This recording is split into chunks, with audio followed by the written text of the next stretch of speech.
कल डिस्कस किए थे हम लोगों ने इसमें कौन सा शुरू के बताया था मैंने इसमें कुछ बताया था मैंने पहले इसमें कि वो भारत में जो आर्य जब आए, ठीक, तो क्या वो बड़े जो है एक समूह के रूप में आए या फिर छोटे छोटे समूह के रूप में आए। तो पहले क्या डिस्कस किया मैंने कि ये बड़े समूह के रूप में नहीं आए हैं, ये अलग अलग समय में अलग अलग अवधियों में अलग अलग छोटे छोटे समूह में आए। ठीक है, कौन पहले आए कौन बाद में आए इसमें बहुत स्पष्टता नहीं है। एक मितन्नी अभिलेख बताया मैंने जिसमें जो है वो 4 देवताओं का उल्लेख है, मगर जिस कुल की जानकारी हमें जो है वैदिक साहित्यिक ग्रंथ से मिलती है भारत में ऋग्वेद में, उसमें अग्निकुल बहुत इंपॉर्टेंट है। उनका उल्लेख जो है मितन्नी अभिलेख में नहीं है।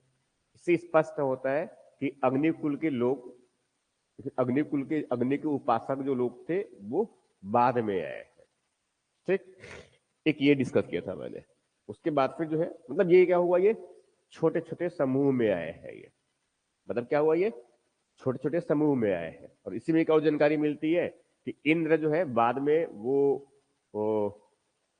यदु और पुरु को जो है बाद में लेके आए थे उस कुल को वो। ठीक, ये हो गया। उसके बाद फिर मैं डिस्कस किया था इसका आगे, इसमें कुछ बातें और डिस्कस किया था मैं इसमें। उसके बाद फिर मेनली क्या है, एक दास, अच्छा, वैदिक आर्य और जो अनार्य थे दोनों के बीच में संबंध कैसे रहे हैं ये भी डिस्कस किया था मैं।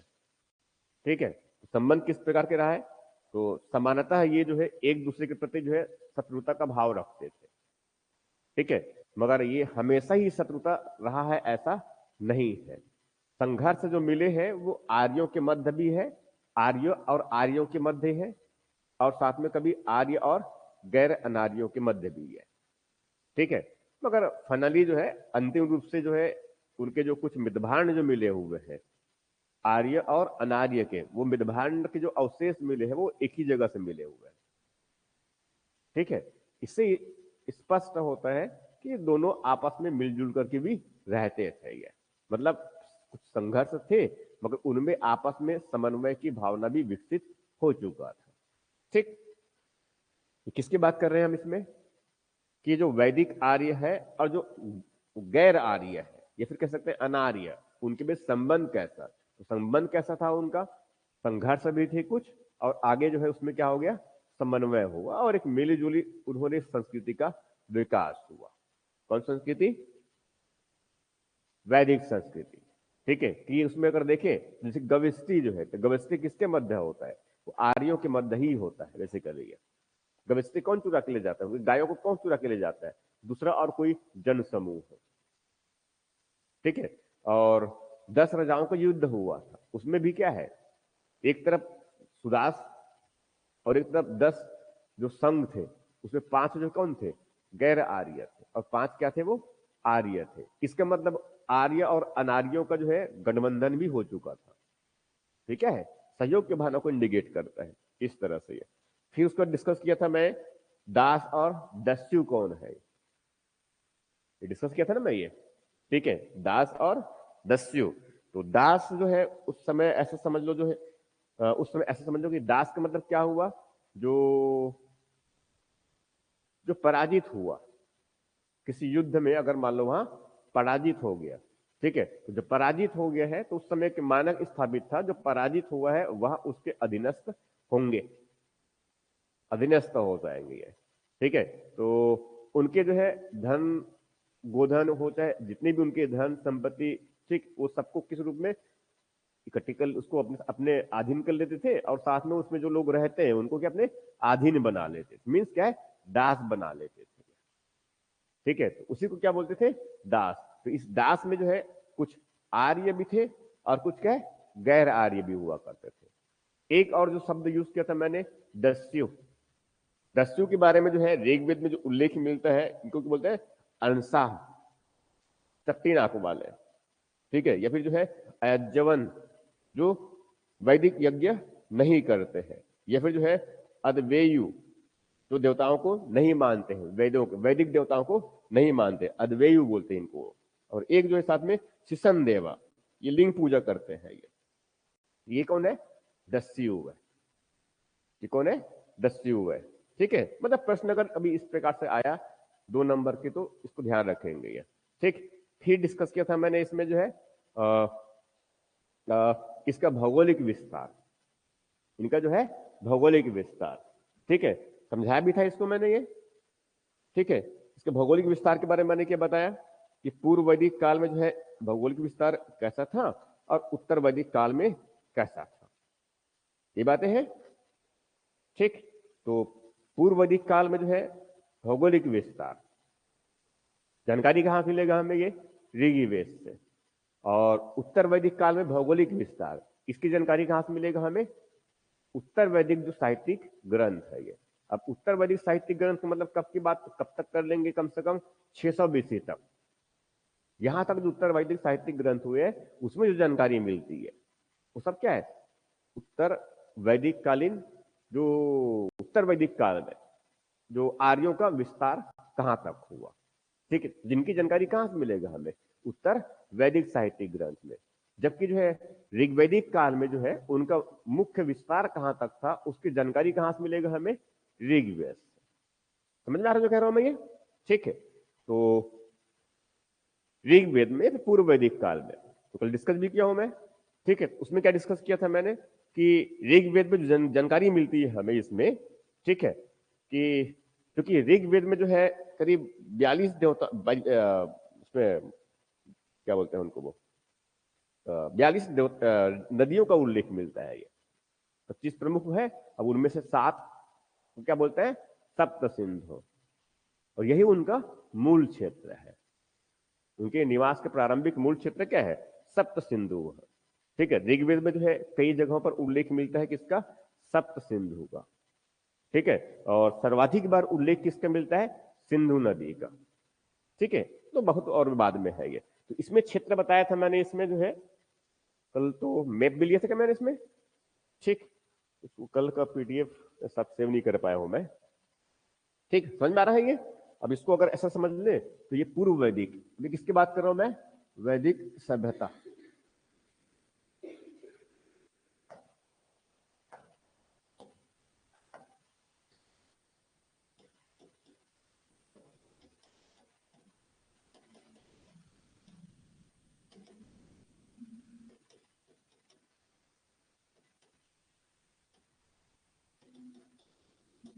ठीक, 2 खंड में आएगा ये। एक कौन सा हो गया इनका? एक इस तरफ क्या है? पूर्व वैदिक वाला हो गया, और इस तरफ दूसरा क्या हो जाएगा इसका? उत्तर वैदिक। इसको लिखाऊंगा बस मैं भी, ये तो सिर्फ बस थोड़ा सा बैकअप ले लूं मैं उसके बाद में ये। ठीक है, तो यहां पर इनका क्षेत्र आएगा बेसिकली ये इस तरह से। तो यहां पर क्या है? ये सप्त सिंधु वाला प्रदेश है ये। ठीक है, और इसी क्षेत्र में क्या है? वो 7 नदियां बहती है। वो क्या है? 7 नदियां है ये इसी क्षेत्र में। यही है ना ये समझो कि ये मुख्य क्षेत्र ऐसा ही हुआ। क्या हो रहा है ये?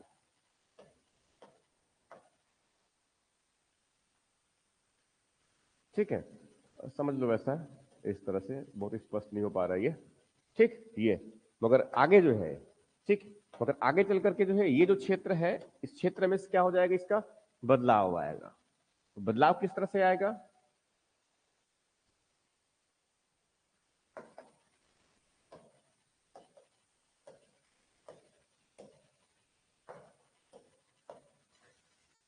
बदलाव जो आएगा इसमें एक्चुअल में इस तरह से ये कि यहाँ जो मुख्य क्षेत्र था इनका, अब यहाँ इस तरह से पहले मुख्यतः ये विस्तार किस तरफ होगा? पूरब की तरफ होगा वो। मगर ज्यादातर अगर देखें तो 600 बीसी तक विस्तार जो हुआ है, या फिर आर्यों का विस्तार जो है मूलतः वो यहाँ तक का मतलब ये मान के चलो जैसे कि यहाँ पर जो है लास्टली जो है उसको ऐसा मान लो, यहाँ पर एक नदी है, कौन सा? सरयू नदी है ना। कौन सी नदी है? एक सरयू नदी है। सरयू नदी के किनारे क्या है? अयोध्या। सरयू किनारे कौन सा है? अयोध्या। और ऋग्वेद में जानकारी कहां तक मिलती है हमें? गंगा का एक बार मिलती है। ठीक है, गंगा का एक बार, और एक और नदी है, नहीं यमुना तो 3 बार है, और एक नदी सरयू का भी उल्लेख मिलता है। ठीक है उसमें। तो उसके बाद के जो है तो यहां तक उनका विस्तार, मगर इस तरफ जो है जो मगध वाला जो क्षेत्र है, मगध वाला जो क्षेत्र है ना ये, तो ये जो है गैर आर्यों वाला था बेसिकली। ये यहाँ पर ऑलरेडी जो है और भी संस्कृत लोग थे, तो वो जो मगध वाला क्षेत्र था, एक मगध था यहाँ पर, और एक साथ में और आगे यहाँ पर है अंग। अंग 600 बीसी के आसपास तक पहुंच की बात कर रहा हूं मैं ये।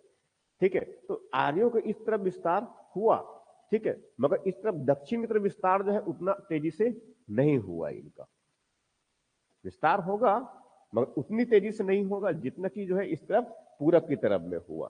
अब उसका कारण क्या है कि यहां पर बीचों बीच में क्या है, इसमें पूरा विंध्याचल और सतपुड़ा दुर्गम क्षेत्र है, इस वजह से। समझ में आ रहा है जो कह रहा हूं मैं ये? ठीक है, तो इस क्रम में क्या है, तो प्रारंभिक विस्तार जो है इनके कहां पर है, इस तरफ मुख्य कहां पर स्थित है, एक तो बताया मैंने कौन सा, अफगानिस्तान का दक्षिणी वाला अफगानिस्तान, इनको ऐसा कह सकते हैं दक्षिणी अफगानिस्तान का हिस्सा।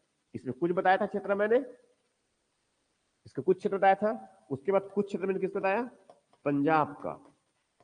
और पंजाब मतलब कहां पर, पाकिस्तान, पंजाब प्लस सिंध वाला जो क्षेत्र है इनका, उस वाले क्षेत्र में। तो यहां पर अफगानिस्तान वाला कौन कौन सा उस तरफ नदी है, कुबा नदी है, गोमल नदी है, ये कहां पर है, अफगानिस्तान वाले क्षेत्र में, उनके क्षेत्र में विस्तार होगा। और इस तरह पंजाब और सिंध, मतलब पंजाब और सिंध मतलब कहां की बात कर रहा हूं मैं, पाकिस्तान वाले की बात कर रहा हूं मैं ये। ठीक है, पाकिस्तान वाले में ये, तो पाकिस्तान वाले में कौन सा यहाँ पर नदी मिल जाएगा, पंजाब और सिंध वाले क्षेत्र में। तो उसमें एक तो मुख्य सिंध नदी मिलेगा, सिंधु नदी मिलेंगे इसमें, मुख्य हो गया। और सिंधु के साथ साथ फिर आगे इसमें जो है इस तरफ नीचे और आएंगे तब उसमें फिर बाकी नदियां जो इस तरफ भारत वाले क्षेत्र से निकलती है, चेनाब है, झेलम है, ठीक है, और इधर परुष्णी भी है, रावी, ठीक है, फिर आगे जो है सतलज और साथ में व्यास, और इस तरफ क्या है, सरस्वती। ठीक, तो यहां से फिर क्या हो जाएगा, इसमें पाकिस्तान के साथ साथ भारत के क्षेत्र में, भारत में क्या मिल जाएगा इस तरफ, जो कश्मीर वाला क्षेत्र है उसमें उनके विस्तार पूर्व वैदिक काल में यही हो रहा है ना। ये कश्मीर के साथ कहां मिलेगा, हरियाणा वाला क्षेत्र है इनका, हरियाणा वाला क्षेत्र। फिर पश्चिमी यूपी भी है, पश्चिमी यूपी मतलब कौन सा वाला है ये, वो भगवानपुर वाले एरिया, मतलब बिल्कुल पश्चिमी क्षेत्र है इनका, समझ लो वो। ठीक है, अब जैसे कि इसमें क्या है, गंगा जो है इनका सबसे सुदूर सीमा है उनका, गंगा उनका क्या है, सुदूर सीमा ये। ठीक है, और उसके बाद फिर नीचे और आएंगे तो क्या मिल जाएगा इसमें, पंजाब का क्षेत्र है पूरा, इसमें पंजाब है, और पंजाब के साथ साथ जो है, पंजाब मतलब भारत वाले पंजाब की बात कर रहा हूं मैं ये। ठीक है, और इसके साथ साथ जो है राजस्थान का जो है उत्तरी हिस्सा इनका, उत्तर पश्चिमी हिस्सा, ये क्षेत्र तो प्रारंभिक इनका क्या है, इसका ऋग्वेद काल वाले में, मतलब पूर्व में है। ठीक है, और उत्तर वैदिक में फिर क्या है, इनका विस्तार हो जाएगा। विस्तार का मतलब कहां पर, अब इस तरफ विस्तार मतलब किस तरफ बताएंगे इसको, फिर वही जो है इस तरफ क्या है, तो इसको मैदान के क्षेत्र के हिसाब से ये, तो पश्चिमी गंगा का मैदान, मध्य गंगा का मैदान, तो पश्चिमी गंगा के मैदान में ऑलरेडी इनका पहले से विस्तार था, तो अब यहाँ पर क्या है, मध्य गंगा के मैदान, और वहां से जो है धीरे धीरे निचले गंगा के मैदान के तरफ। ठीक है, और उसके बाद फिर कुछ इस तरफ क्या है, दक्षिण तरफ इनका पलायन होना शुरू होगा वो। ठीक है, इस तरह से ये तो बताने का तरीका हमारा यही होगा। ठीक है, देखिए थोड़ा सा इनको पहले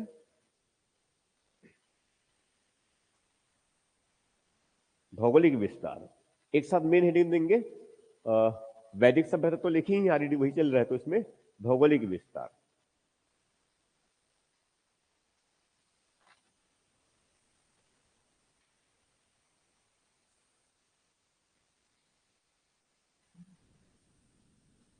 इसमें लिखिए,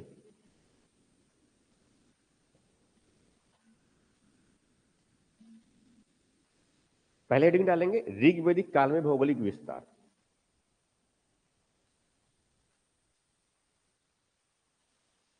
ऋग्वेद काल में भौगोलिक विस्तार,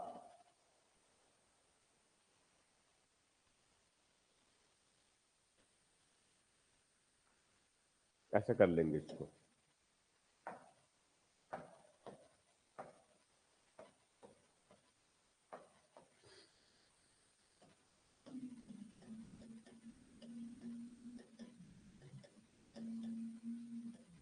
इसको ऐसे माना जाए,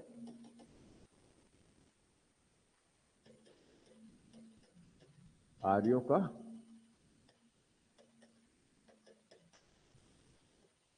भौगोलिक विस्तार। प्रश्न एक दो बार पूछे हुए हैं कि ऋग्वेद पूर्व वैदिक काल में आर्यों का भौगोलिक विस्तार कहाँ तक था, समझाइए ऐसा करके। ठीक है, तो इसमें कुछ बातें बताना है एक्चुअल में को। ठीक, इसको लिखिए।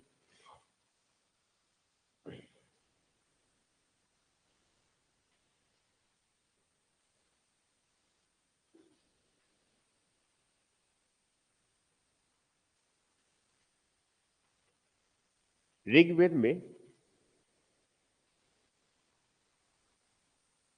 वैदिक आर्यों के मुख्य निवास क्षेत्र को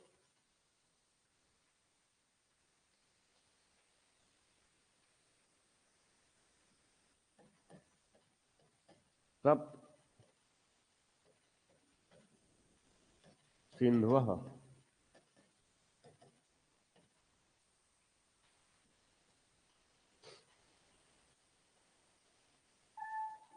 सप्त सिंधु के रूप में उल्लेखित किया है।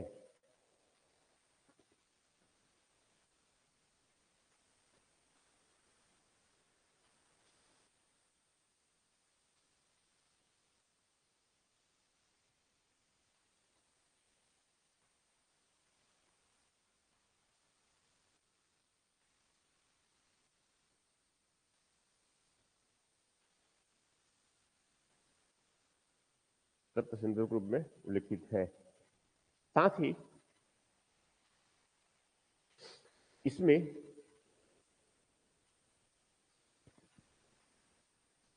42 नदियों का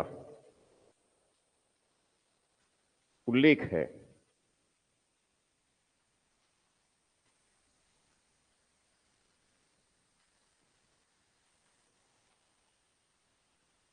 उल्लेख है जिसका क्षेत्र विस्तार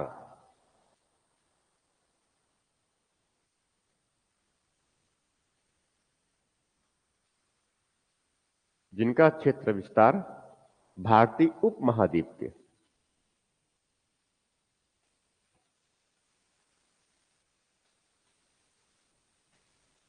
उपमहाद्वीप के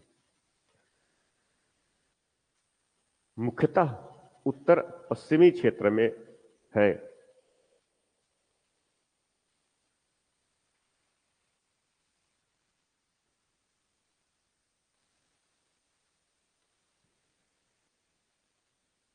हालांकि उनमें कुछ नदियों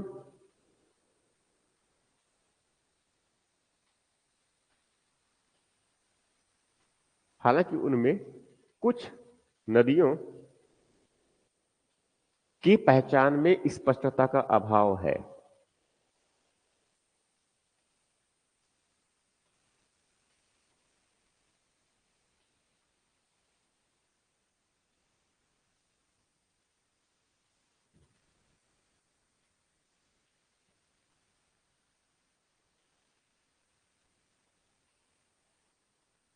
फिर भी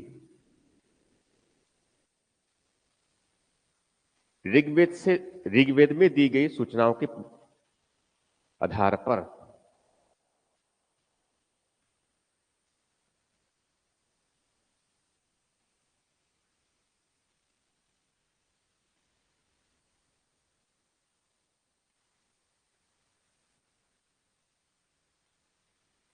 स्पष्ट किया जा सकता है कि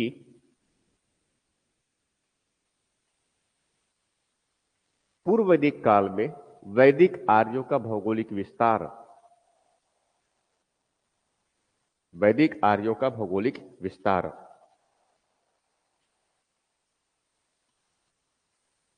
निम्नलिखित क्षेत्र में थे।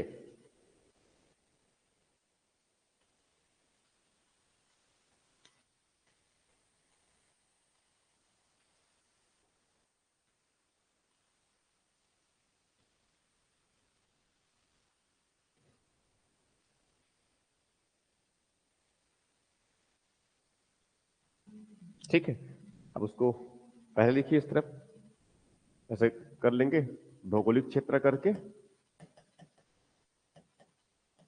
भौगोलिक क्षेत्र और साथ में एक छोटा सा मैप बनाएंगे आप लोग, इस तरफ छोटा सा मैप बनाएंगे और यहाँ पर वो ये सिंधु नदी वाला बनाएंगे और इस तरफ जो नदी है, थोड़ा ज्यादा हो गया,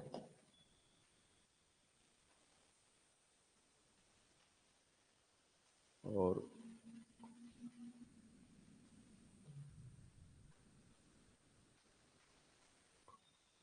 कितना हो गया, 1 2 3 4 5 6 और 7, ठीक है। और इसको इंडिकेट कर देंगे ये वाला क्षेत्र, नहीं थोड़ा ज्यादा हो गया है, आप लोग मैप थोड़ा ठीक कर लेंगे इसको, ये उतना अच्छा नहीं बन पाया है ना।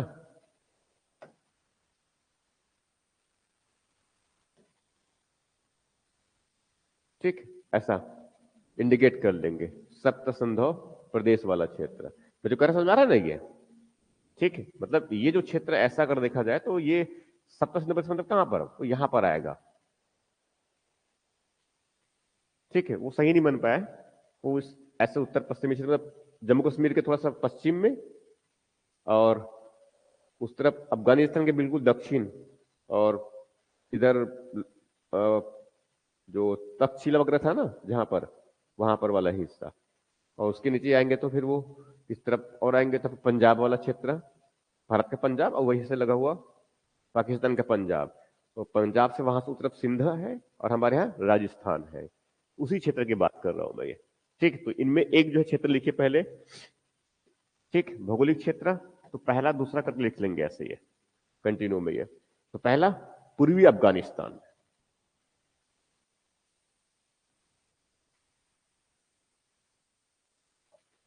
पूर्वी अफगानिस्तान में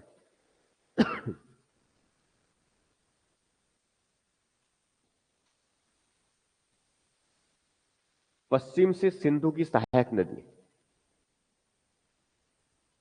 पश्चिम से सिंधु की सहायक नदियां गोमल, पॉइंट जैसा है ना, समझ लो उसमें ये, उस क्षेत्र में उनके विस्तार था ये, पश्चिम से सिंधु की सहायक नदियां गोमल, ब्रैकेट में गोमती,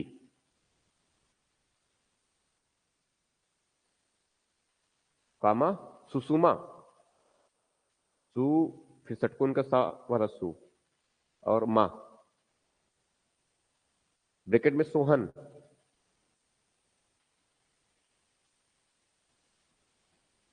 कामा कुभा,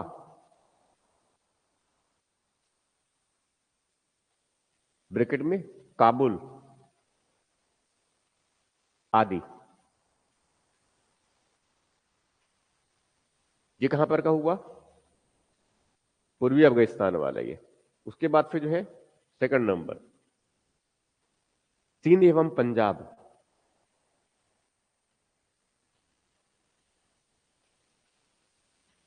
सिंधु तथा पूर्व से उनकी सहायक नदियां, सहायक नदियां वितस्ता, ब्रैकेट में झेलम, कामा परुष्णी, ब्रैकेट में रावी,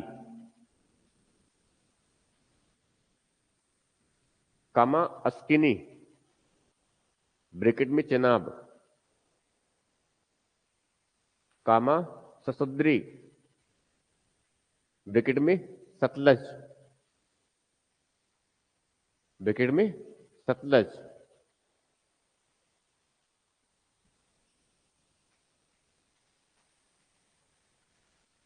फिर कामा विपासा, ब्रैकेट में व्यास,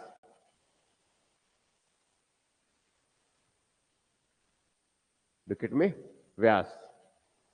उसके बाद फिर जो है कश्मीर में, तो ये पाकिस्तान वाला था ना, उस कश्मीर में लिखिए, लिखिए कश्मीर में,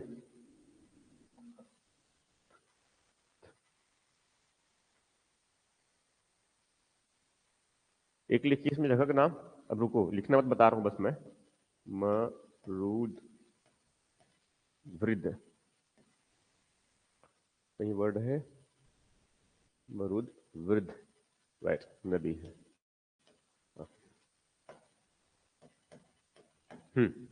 अब इसमें लिखिए मरुद वृद्ध तथा मजुवंत पर्वत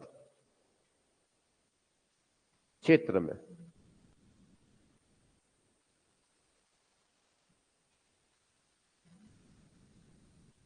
ठीक है, कौन सा कह रहा हूं मैं? मरुद वृद्ध एक नदी का नाम ऋग्वेद में मिलता है, और वो क्या बोलते हैं, मजुवंत, मुजवंत, मुजवंत सही वर्ड है, मुजवंत। हम्म मुंज, ये फिर मुंज, ऐसा मुंज है, मुंज, मुंज पर्वत। एक्चुअली में हिमालय पर्वत के लिए जो है मुंज पर्वत का उपयोग टर्म यूज किए हैं ऋग्वेद में। हिमालय नहीं, मुंज पर्वत मिलता है ये। तो मुंज से जो है विंध्याचल तक का उल्लेख मिलता है आगे। ठीक है, तो ये क्या है, मुंज पर्वत मतलब कौन सा? हिमालय पर्वत की बात कर रहे हैं ये। ठीक है। हम्म ये कौन सा वाला क्षेत्र हो गया? कश्मीर वाला। अब कश्मीर के बाद जो है फिर नेक्स्ट पॉइंट लिखिए, हरियाणा एवं राजस्थान वाला। तो हरियाणा और राजस्थान वाले क्षेत्र की बात कर रहे हैं। तो इसमें जो है सरस्वती, दृष्टदती,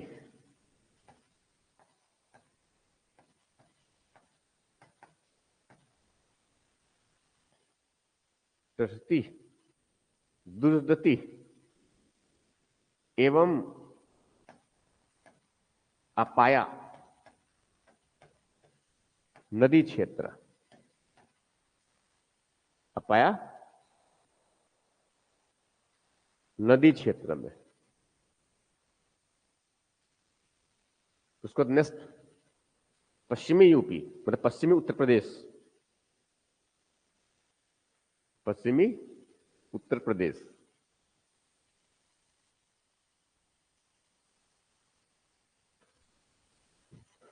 इसमें यमुना, गंगा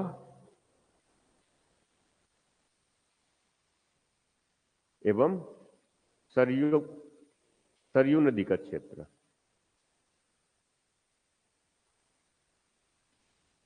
तीन हुआ। ठीक है, अब वहीं पर जो पर यमुना लिखे है ना, वो 3 बार कर दो, 3 बार, समझ में आ जाएगा अब। और गंगा को 1 बार कर दो। इसका मतलब समझ आ रहा है ना ये, कि ऋग्वेद में इसका 3 बार और इसका 1 बार। ठीक है, तो सदूर सीमा है इनका, ब्रैकेट वहीं पे लिखो, और आगे सदूर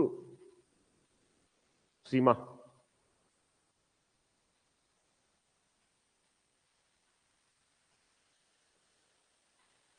उपर्युक्त क्षेत्र, अब पैरा में चेंज। हम्म उपर्युक्त क्षेत्र, उपयुक्त क्षेत्र में पूर्व वैदिक आर्यों का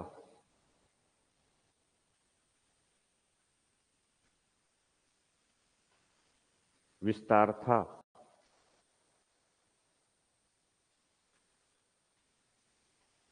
जिनकी जानकारी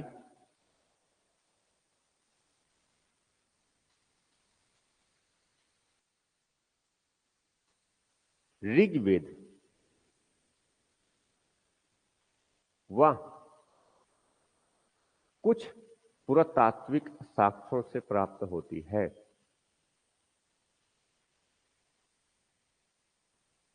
कुछ पुरातात्विक साक्ष्यों से प्राप्त होती है।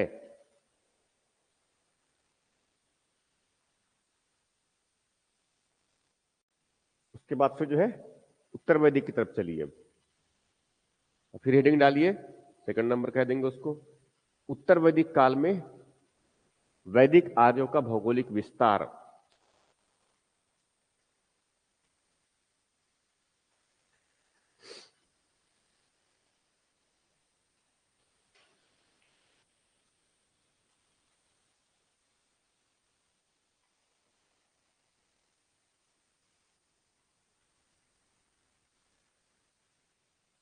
वैदिक कार्यों का भौगोलिक विस्तार। अब इसमें लिखिए, उत्तर वैदिक ग्रंथ, उत्तर वैदिक ग्रंथों से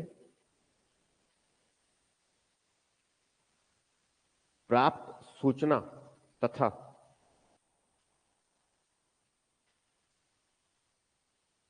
उत्तर वैदिक ग्रंथों से प्राप्त सूचना तथा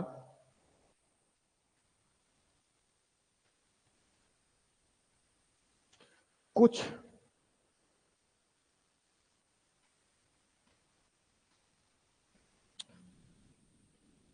पुरातात्विक साक्ष्य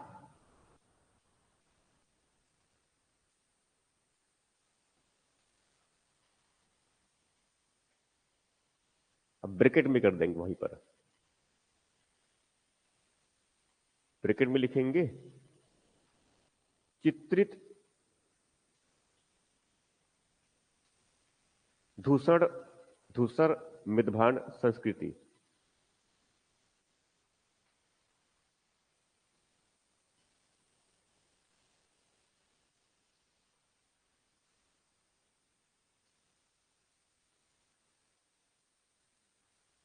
के विभिन्न स्थलों से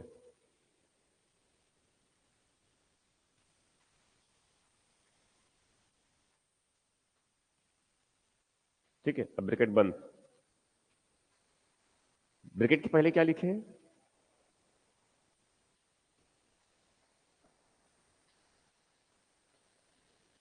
नहीं, पूरा लाइन पढ़िए, मुझे सेंटेंस पढ़िए।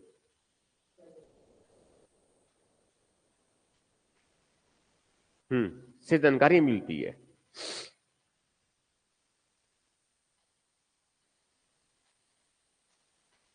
से जानकारी मिलती है कि वैदिक आर्यों का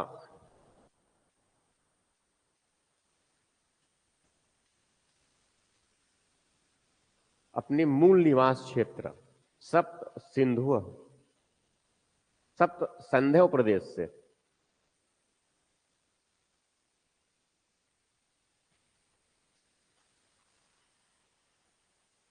गंगा यमुना दोआब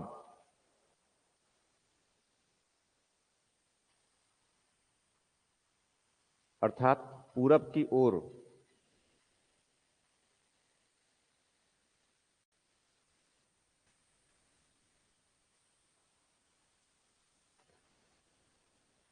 बढ़ने लगे थे।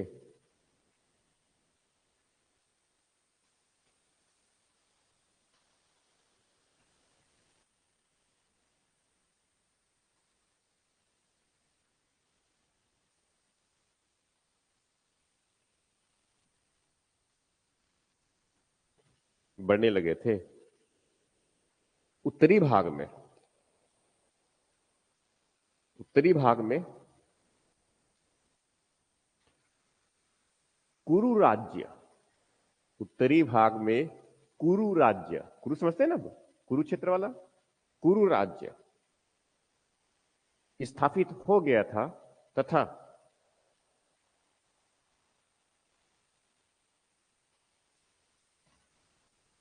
स्थापित हो गया था तथा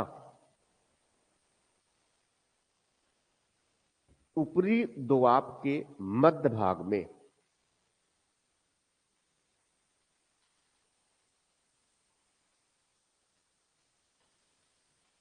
मध्य भाग में पंचाल राज्य स्थापित था।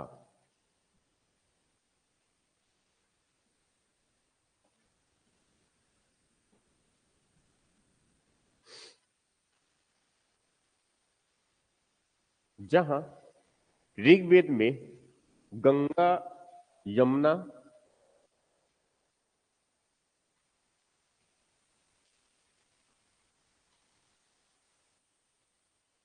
ऋग्वेद में गंगा यमुना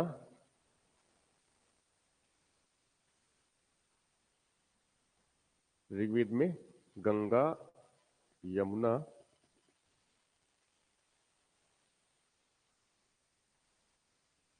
वैदिक आर्यों का सदूर सीमावर्ती क्षेत्र था।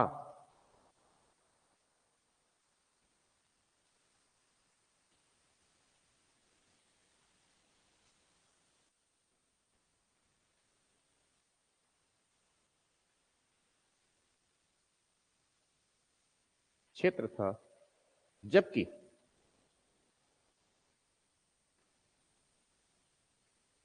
जबकि उत्तर वैदिक ग्रंथ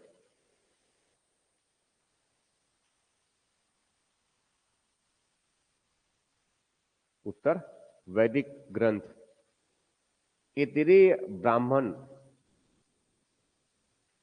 ग्रंथ, इतरेय नाम सुने ना इसका, इतरेय ब्राह्मण ग्रंथ में इस क्षेत्र को मध्य देश के रूप में निरूपित किया है।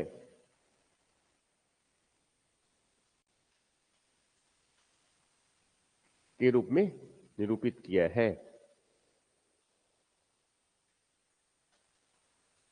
उसके पश्चात उसके पश्चात उसके पश्चात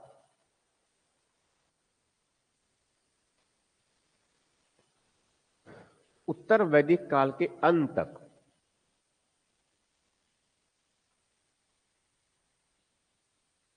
वैदिक आर्यों का प्रसार, उत्तर वैदिक काल के अंत तक वैदिक आर्यों का प्रसार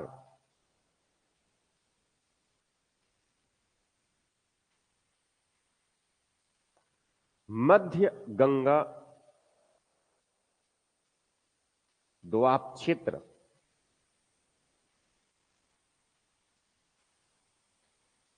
क्षेत्र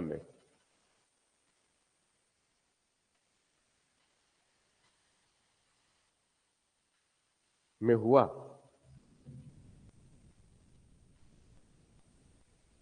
साथ ही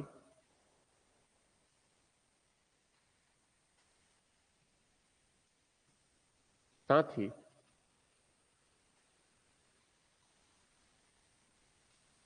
सरयू नदी के किनारे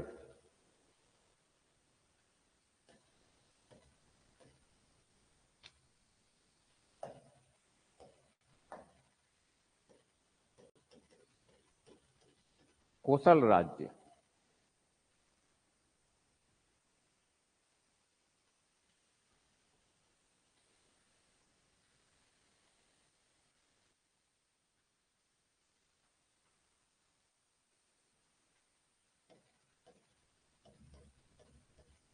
वरणवती नदी के किनारे वरणवती नदी के किनारे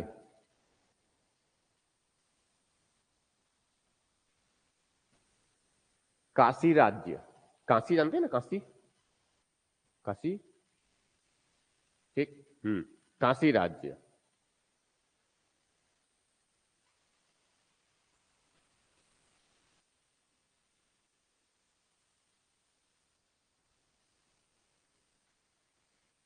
साथ ही शतपथ ब्राह्मण ग्रंथ से जानकारी मिलती है कि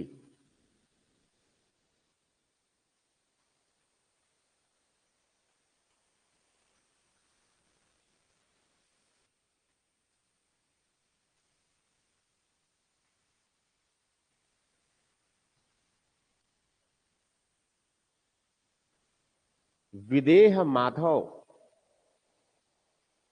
विदेह माधव के प्रयास से सदानीरा ब्रैकेट में गंडक के किनारे विदेह राज्य की स्थापना किया गया था।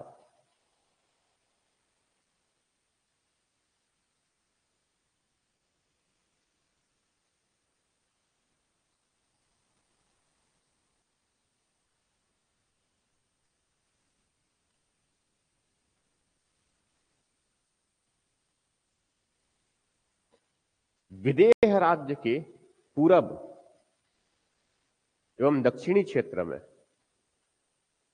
विदेह राज्य के पूरब एवं दक्षिणी क्षेत्र में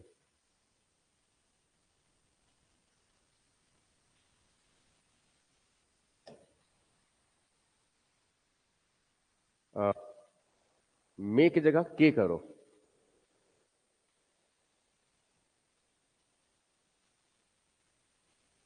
के बारे में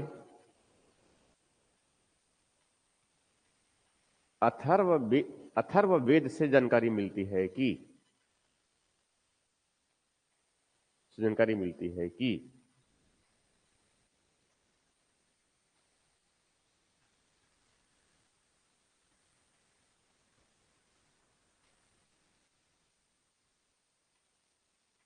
कि उस क्षेत्र में अंग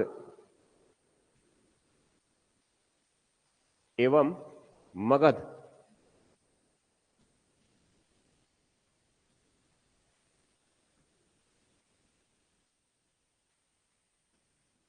का क्षेत्र था जो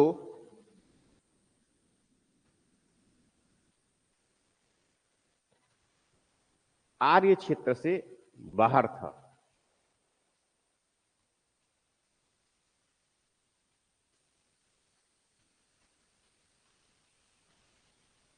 आर्य क्षेत्र से बाहर था,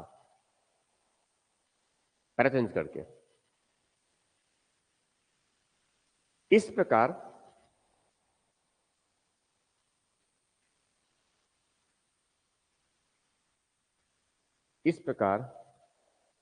वैदिक साहित्यिक ग्रंथों से हमें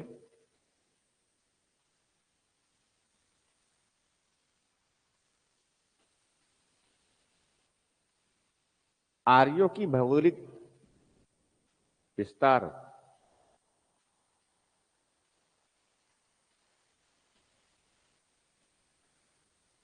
की जानकारी होती है,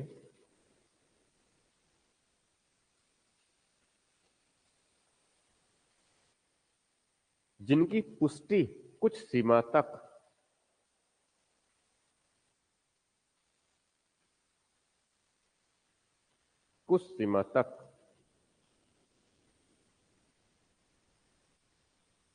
पुरातात्विक साक्ष्य के रूप में चित्रित धूसर मृदभांड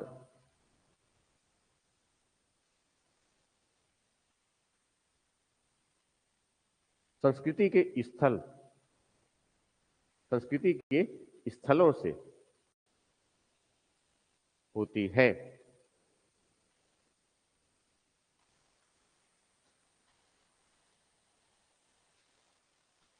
ऐसे स्थलों से ही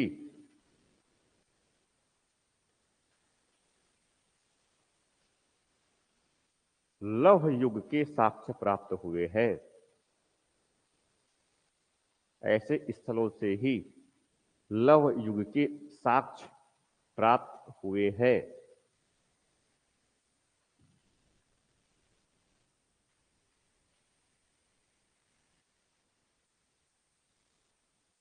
साक्ष्य प्राप्त हुए हैं। ये क्या हो गया? भौगोलिक विस्तार। अब दो क्वेश्चन लिखिए।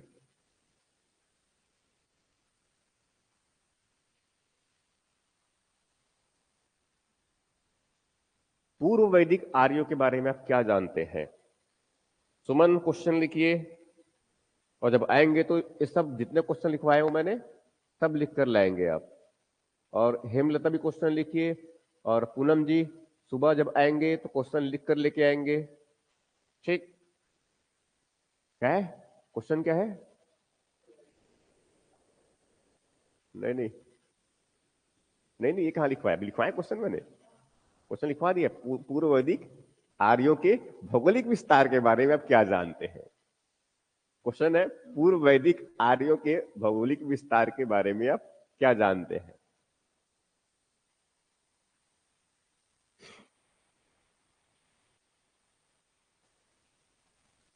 दूसरा क्वेश्चन,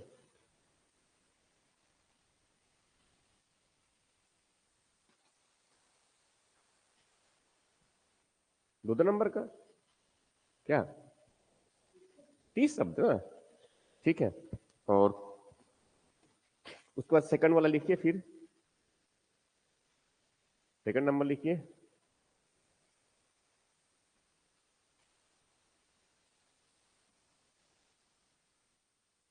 पूर्व पूर्व वैदिक काल से उत्तर वैदिक काल तक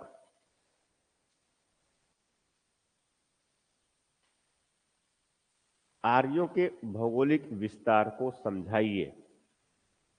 ये 60 शब्द हम लिखेंगे, तो इसको थोड़ा समझा के लिखा देना है। पूर्व वैदिक काल से उत्तर वैदिक काल में आर्यों के भौगोलिक विस्तार को समझाइए।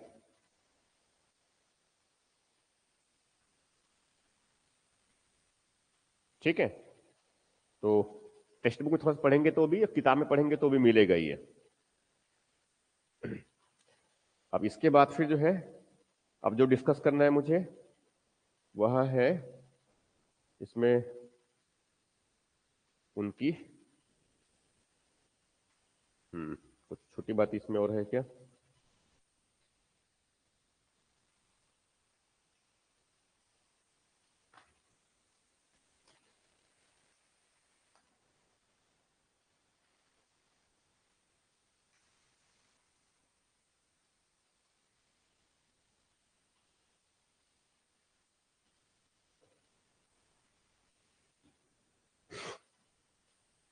ठीक है, अब डिस्कस करना है हमें, ये बहुत इंपॉर्टेंट है, और ये है उनका राजनीतिक जीवन।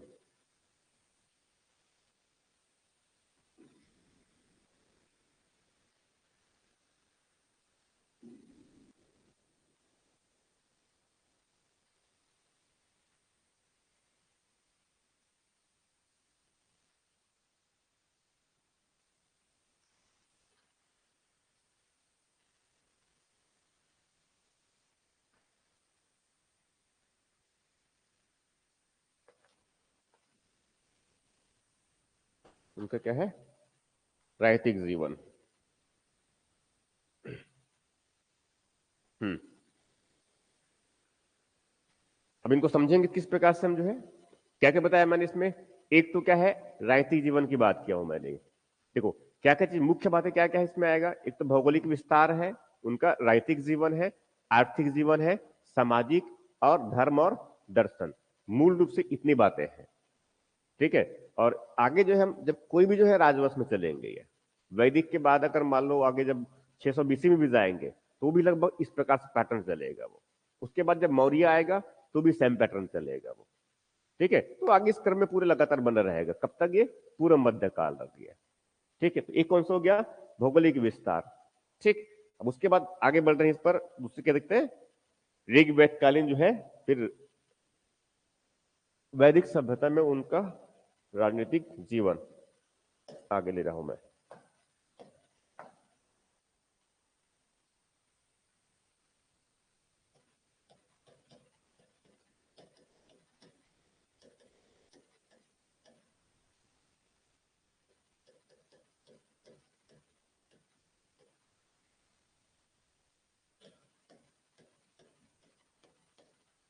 ठीक है, तो ये फिर वही दो रूप में आ जाएगा, दोनों पक्ष हमें जो है पैरेलल लेना है ये। ठीक है, तो जिससे परिवर्तन समझ में आ जाए, तो एक पहले सेगमेंट में किस तरफ बांट देंगे इनको हम? पूर्व वैदिक कालखंड में।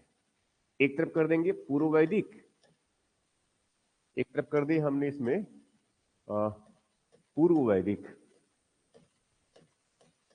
और दूसरी तरफ कौन सा जाएगा इस तरफ? उत्तर वैदिक। ठीक है, पहले भी बनाइए मत, अभी लिखिए मत, इसमें बताऊंगा कैसा करना है ये। और पूर्व वैदिक मतलब कब की बात कर रहा हूं मैं? ये 1500 बीसी से लेकर कब तक है ये? 1000 बीसी तक है ये। ठीक है, क्या हो रहा है? ठीक है, और इस तरफ जो है ये कब तक हो गया? 1000 बीसी से जो है इस तरफ कब हो गया? 600 बीसी तक। ठीक है, और इसके साथ साथ थोड़ा सा दिमाग में ये भी रखिए कि 600 बीसी के बाद में जो है इस तरफ जो है क्या बना है? फाइनली इस तरफ क्या बना है? महाजनपद है यहां पर। यहां पर क्या है? महाजनपद। महाजनपद का मतलब यह है कि 16 महाजनपद है। ठीक है। और इनके साथ साथ इसमें बड़ा साम्राज्य बन गया, कौन सा? मगध साम्राज्य है। यहां पर क्या है? मगध साम्राज्य है। ये मगध साम्राज्य की राजधानी कहां पर हुआ करता था? पाटलिपुत्र। ठीक, ये हुआ। और इसी समय जो है, इसी समय विदेशी आक्रमण भी हुए हैं। विदेशी आक्रमण किसका हुआ है? विदेशी आक्रमण किसका हुआ है? आप लोग टेक्स्ट बुक पढ़ते ही नहीं है क्या? इसमें कोई भी किताब बुक में नहीं? ईरानी है और साथ में यूनानी है, ठीक है। और इस तरफ जो है कौन सा जाएगा? बौद्ध धर्म, और साथ में क्या है? जैन धर्म। कब की बात कर रहा हूं मैं? 600 बीसी से कब तक आगे जो है ये? 400 बीसी तक। यही हुआ ना ये, ठीक है। तो ये सेगमेंट हुआ। और इसके इसके पहले अगर देखें इस तरफ पहले, मतलब किसकी बात कर रहे हैं हम? ऋग्वेद से पहले की जो स्थिति है। तो ऋग्वेद से पहले जो है हमें राजनीतिक जीवन के बारे में कोई स्पष्ट ज्ञान नहीं है। ऋग्वेद से पहले की स्थिति में हमें जो है राजनीतिक जीवन के बारे में कोई स्पष्ट ज्ञान नहीं है। मतलब इसके पहले अगर देखें तो मुख्य रूप से क्या है इसमें? या तो जो है उत्तर जो हड़प्पाई संस्कृति है, ये संस्कृति के लोग हैं, या फिर जो है कौन है? ताम्रपाषाणिक संस्कृति के लोग हैं, ठीक है। या फिर कौन लोग हैं? नवपाषाणिक संस्कृति के लोग हैं, जिनकी जो है हर राजनीतिक जीवन किस प्रकार का था हमें कोई जानकारी नहीं मिलती है, ठीक है। तो भारत में अगर देखा जाए तो राजनीतिक जीवन की शुरुआत जो है ये कब से प्रारंभ हो रहा है? ये पूर्व वैदिक कालखंड से है, ठीक है। मगर पूर्व वैदिक कालखंड में भी अगर देखें तो उनके जो राजनीतिक जीवन है, ठीक है, उसमें बहुत अधिक स्पष्टता नहीं है। स्पष्टता है, ठीक है, मगर उनका कोई ऐसा कोई राजनीतिक स्वरूप नहीं है, क्योंकि उनका जो समाज है, किन की बात कर रहा हूं मैं? अब धीरे धीरे थोड़ा सा यहां पर मैं आगे बढ़ रहा हूं इसमें। इनमें जो है उनमें पहले तो हमें यह समझ लेना है इसमें कि हमें देखना क्या क्या है, कि राजनीतिक जीवन में हमें देखना क्या क्या है एक्चुअल में वो, ठीक है। जैसे कि एक तो क्या होता है पहले इसमें जो है इसके पहले मैं डिस्कस किया था मैंने राजनीतिक जीवन के बारे में हमें क्या क्या बात करनी है, ये बताया था मैंने ये। क्या क्या है बताइए? जब भी हम राजनीतिक जीवन की बात करेंगे तब उसमें क्या डिस्कस करेंगे? पहले क्या है उनका? भौगोलिक विस्तार। उनका क्या है? भौगोलिक विस्तार। और है राजवंश, ठीक। और महत्वपूर्ण शासक और उनकी उपलब्धि, और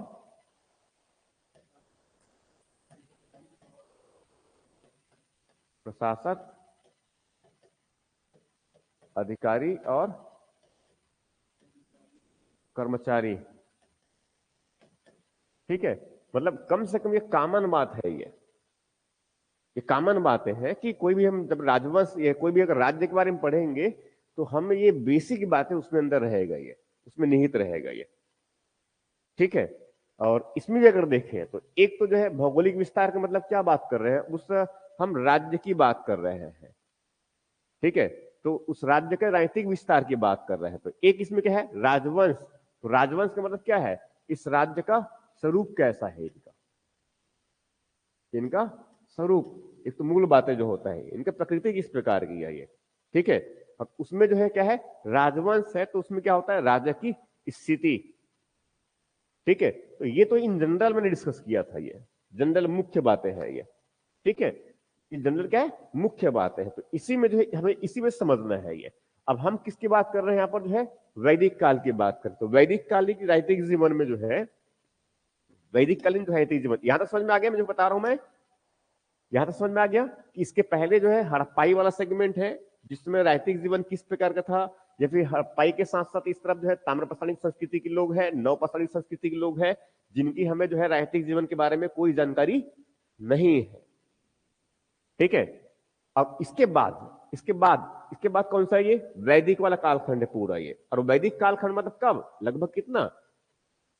1000 वर्षों का इतिहास है पूरा ये, लगभग कितना 1000 वर्षों का इतिहास है मुख्य रूप से अगर देखें तो वो, ठीक है। और उसके बाद अगर देखें, इस वैदिक के बाद में अगर देखेंगे इस तरफ, मतलब कब 600 बीसी में, 600 बीसी से 400 बीसी तक, तो उस समय क्या बन गए हैं, बड़े बड़े जो है स्टेट बन गए हैं, ग्रेट स्टेट कहते हैं। महाजनपद मतलब क्या होता है, ग्रेट स्टेट कहते हैं। और इसके साथ साथ जो है यहाँ पर जो है महाजनपद में जो है बड़ा महाजनपद, जैसे कौन सा है, अवंती है, बड़ा महाजनपद है, राज्य विस्तार काफी उनका, क्षेत्र विस्तार काफी है उनका वो। और वैसे कौन सा है, मगध, मगध जो है उनका क्षेत्र विस्तार काफी बड़ा है। और आगे चल करके उन्होंने क्या किया, एक विशाल साम्राज्य की भी स्थापना किया, किसने, मगध साम्राज्य ने, समझा रहे ना ये। अब इनके साथ साथ जो है इस समय तक जो है, इसी समय जो है, तो इस समय मगध 16 महाजनपद है, और 16 महाजनपद में ज्यादा शक्तिशाली कौन है, मगध है, और एक तरफ अवंती है। इनके साथ साथ जो ये आपस में संघर्ष भी करते हैं बड़ी मात्रा में राज्य विस्तार के लिए, ठीक है। इनके साथ साथ इनके समकालीन यहां पर जो है 10 गणतंत्र भी है, यहां पर जो है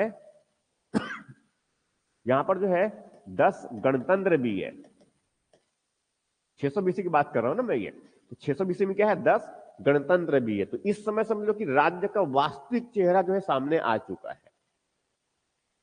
राज्य का जो है, जो वास्तविक चेहरा होता है, राज्य का वास्तविक जो स्वरूप होता है, ये कह सकते हैं जो आधुनिक स्वरूप होता है ये, जिनमें राजवंश हो चाहे वहां गणतंत्र हो वो, ठीक है। मगर उसके पहले जो है, उसके पहले के जो कालखंड है, ये जो कालखंड है, ये बहुत स्पष्टता, इसमें वैसा राजवंश या फिर वैसा राज क्षेत्र या फिर वैसा ही जो है उसकी राजसी जो प्रवृत्ति है, जो प्रकृति है, वो जो इस तरफ बुद्ध काल में जो मिलता है वैसा इस कालखंड में नहीं मिलता है। ये समझ में आ रहा जो कह रहा हूं मैं ये, ठीक है।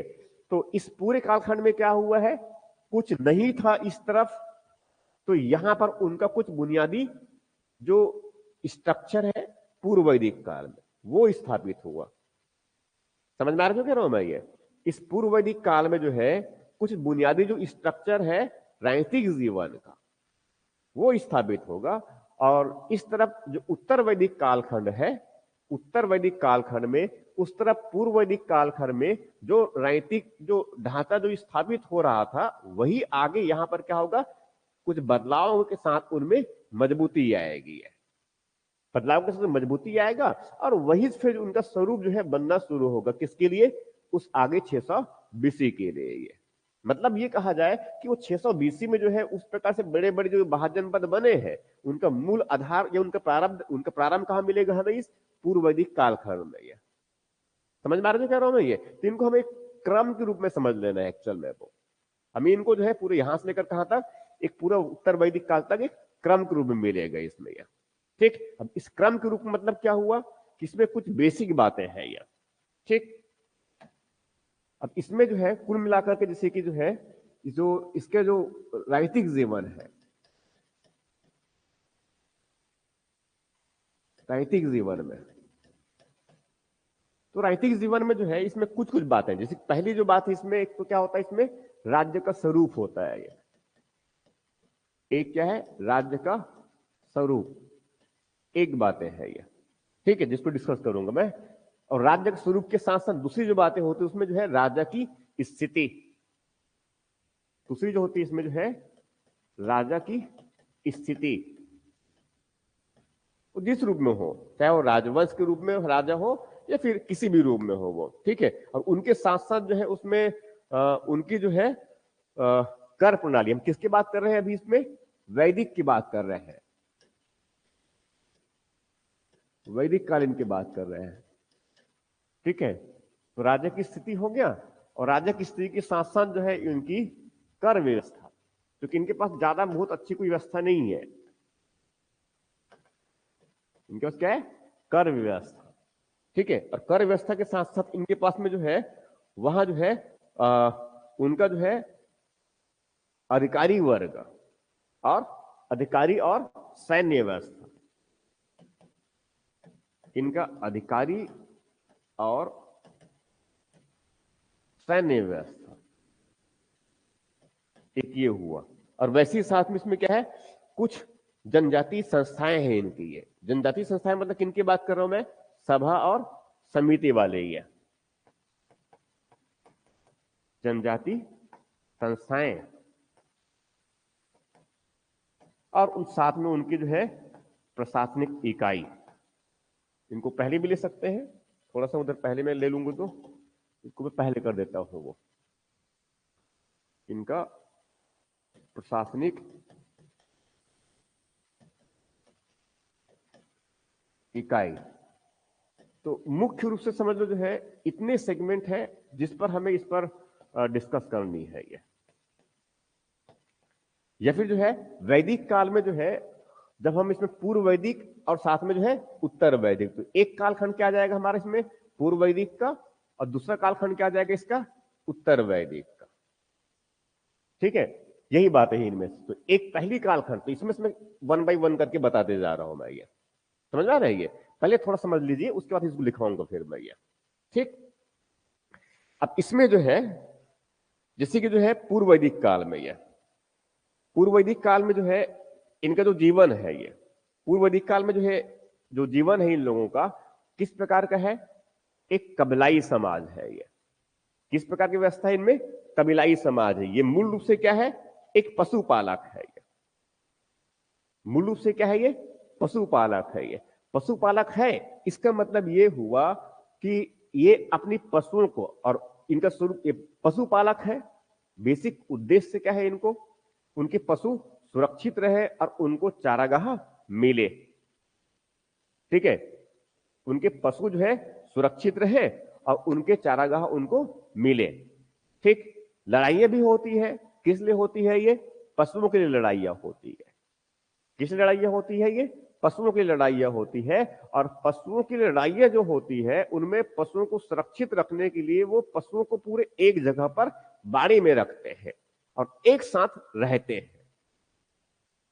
समझ में आ रहा जो कह रहा हूं मैं ये, वो क्या है, एक साथ रहते हैं। 100-150 लोगों की कुछ जनसंख्या है और वो एक साथ एक ही जगह पर निवास करते हैं। ये एक जगह पर निवास करते हैं और उस समूह को, जो लोग एक साथ निवास करते हैं, उस समूह को क्या बोलते हैं, जन।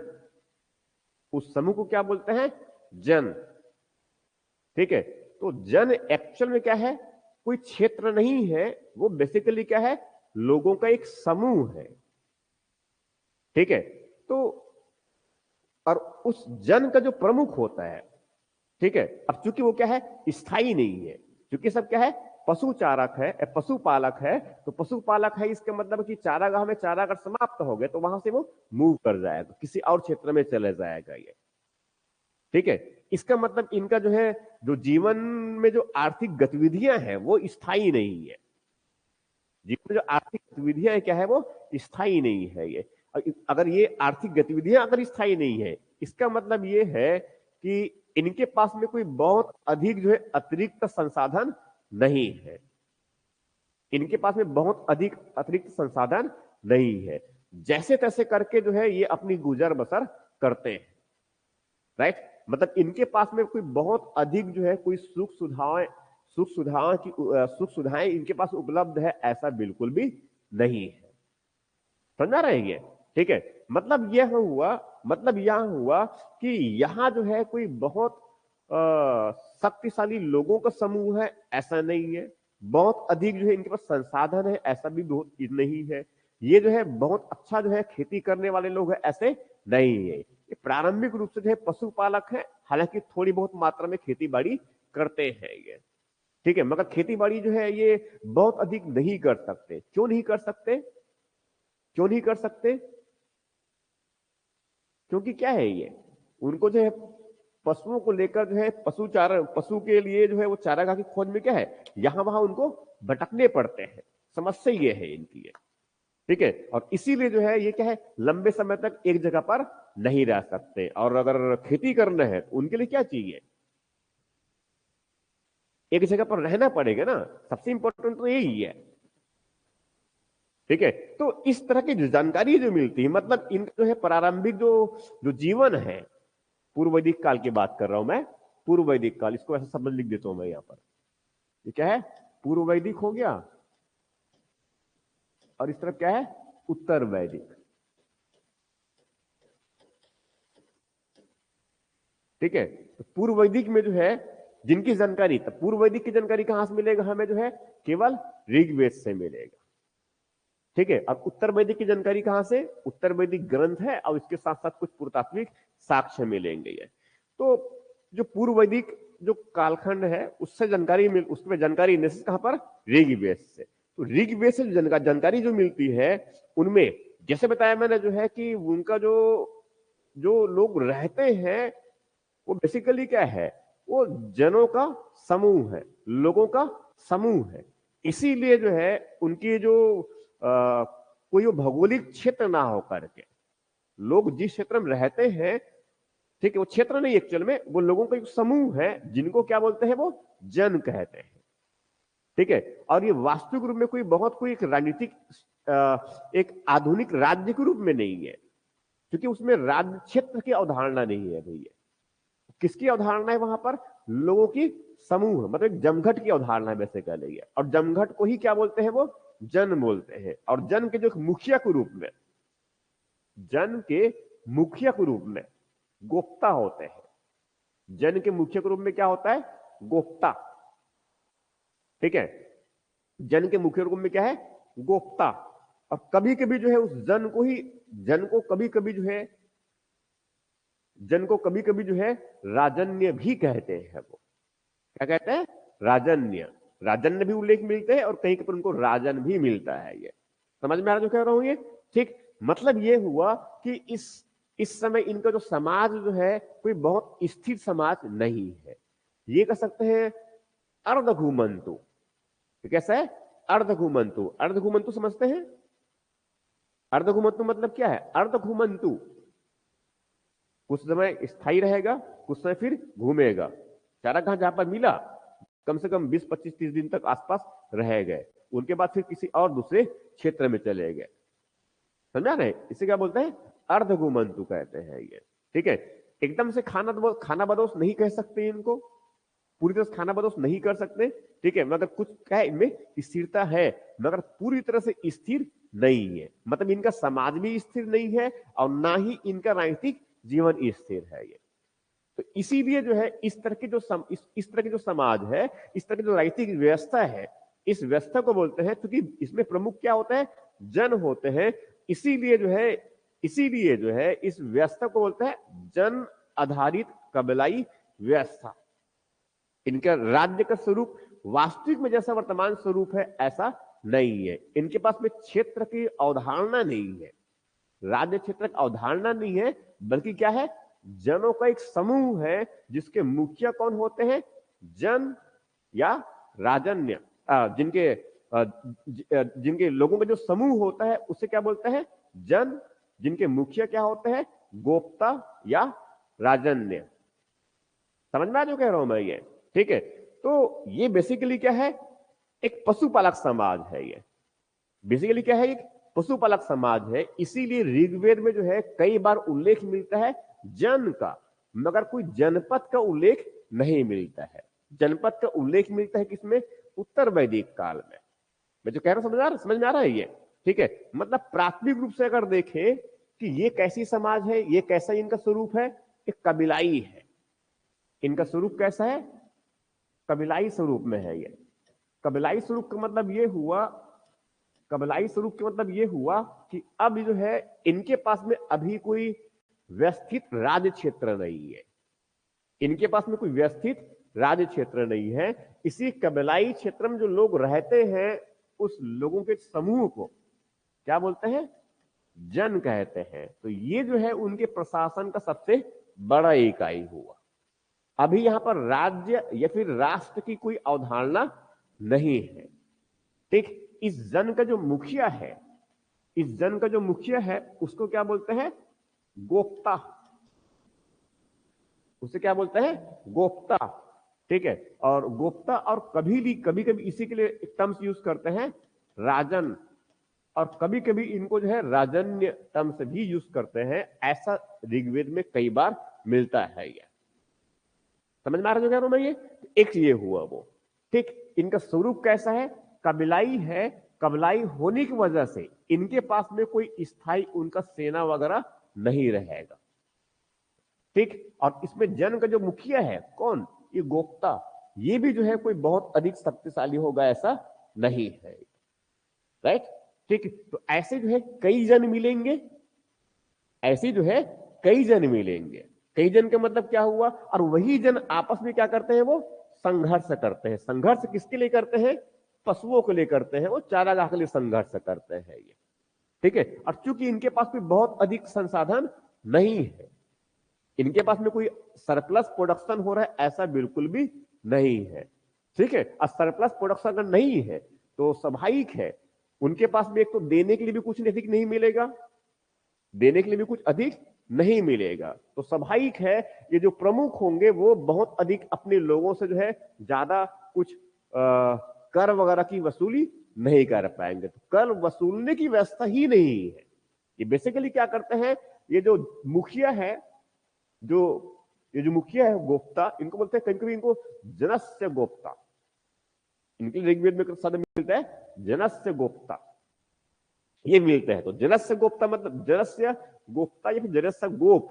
तो जनस्य गोप का मतलब क्या हो गया, वही जो है जन का वो मुखिया है, ठीक है। ये समझ लीजिए राजा के जैसे, राजा के जैसा मतलब कौन है, यही है। राजा के जैसा मतलब क्या है, यही, क्योंकि यहां पर कोई राजा की कॉन्सेप्ट ही नहीं है ये, और ना ही राज्य क्षेत्र की कॉन्सेप्ट है ये लोग ही खुद कैसे है, अर्धघुमंतु है। मतलब क्या है, वो यामावादी जीवन बोलते हैं एक्चुअल में वो, या फिर इनको खाना बदोश तो नहीं कर सकते, मगर कबलाई जनजातीय स्वरूप है इनके शासन का ये, ठीक। तो इसमें राजपद कैसा हो गया, राजपद कैसा है, किस रूप में है, जन समूह के रूप में है, जिनके मुखिया क्या है, गोप्ता है ये। अब इस राज्य का स्वरूप कैसा है, कबीलाई है ये, स्वरूप कैसा है, कबीलाई है, ठीक है। पहले एक बात इस तरफ ले रहा हूं मैं, उसके उस तरफ परिवर्तन क्या है उसको मैं इंडिकेट करूंगा मैं ये, ठीक। एक तो ये हुआ, ठीक है। अब इसमें जो है ये, अब मैं क्या करूं भाई उसमें तो पशुपालन में क्या है, थोड़ी बहुत खेती बाड़ी करते हैं, थोड़ी बहुत खरीदारी है ना। खेती बाड़ी का मतलब क्या है, अब वो धान भी तो उगाता नहीं, उगाते ना, वो उगाते क्या है, गेहूं और जौ, गेहूं और जौ उगाते हैं ना। तो क्या पशुपालन जीवित नहीं रह सकते, दूध दही घी मक्खन, ये तो मूल उनके भोजन है ना, ये मूल भोजन उनका यही है। इनके साथ साथ में भेड़ बकरी भी है, तो मांसाहारी भी है, गोमांस भी खाते हैं ये, ठीक है। जो अतिथि है उनको गुहंता कहते हैं। अतिथि जो अतिथि अतिथि अगर आया तो उनको क्या बोलते हैं, गुहंता। गुहंता का मतलब क्या हुआ, उनको गोमांस खिलाया जाएगा, ठीक है। ऋग्वेद में है इसका उल्लेख, ठीक है। अब इसको ऐसा नहीं कि मतलब ये वो, इसको ऐसा नहीं, मतलब इसको झुठलाया नहीं जा सकता, वास्तविकता में है। उनको बोलता है अतिथि को क्या बोलता है, गोहंता। तो विशेष अवसरों में जो है गायों को बलि भी दिया जाता है, विशेष अवसरों में जो है गायों की बलि भी दिया जाता है, घोड़ों की बलि दिया जाता है विशेष अवसर में, ये मतलब ज्यादा महत्वपूर्ण हो तब। इसीलिए इसलिए बोलते हैं ना, अतिथि देवो भव, ठीक है। तो ज्यादा महत्वपूर्ण व्यक्ति है तो उनको जो है गोमांस खिलाया जाएगा, ये समझ में आ रहा जो कह रहा हूं मैं, ये इस तरह का ये, इसलिए बोलते हैं इनको गोहंता, इनको बोलते हैं किनको, अतिथि को वो, ठीक है। इस तरह से ये, तो हाँ, अब ये जो है इस कबीलाई स्वरूप है इनका, ठीक है। और उसके मुखिया कौन है, जन है। तो स्वाभाविक है जब कभी युद्ध वगैरह होगा तो कौन इनका जो है नेतृत्व करेगा, यही जन का, तो ये कौन करेगा, यही गोप्ता उनका वो, जिनको क्या बोलते हैं, जनस्व गोपा ये, ठीक। अब चूंकि ये जो है प्रमुख है, इसीलिए जो है वो जितने लोग जो उनके समूह में रहते हैं, जो उनके समूह मतलब कौन, उस जन में रहते हैं, उनकी रक्षा करने का काम कौन करेगा, गोप्ता करेगा, ठीक है। कौन करेगा, गोप्ता, या फिर इनको राजन भी कह सकते हैं, ठीक है। तो स्वाभाविक ही इसके बदले जो है जो लोग हैं उनको कुछ देना पड़ेगा ना। तो अपनी स्वेच्छा से वो लोग जो है अपनी स्वेच्छा से क्या देते हैं, एक भेंट देते हैं इनको। वो भेंट कैसा है, वो स्वेच्छा से है उनकी ये, ठीक है। ये एक समझ लो कैसे, एक तरह से उनका उपहार है ये, किनको, इस इसको, और इसी को क्या बोलते हैं, बलि।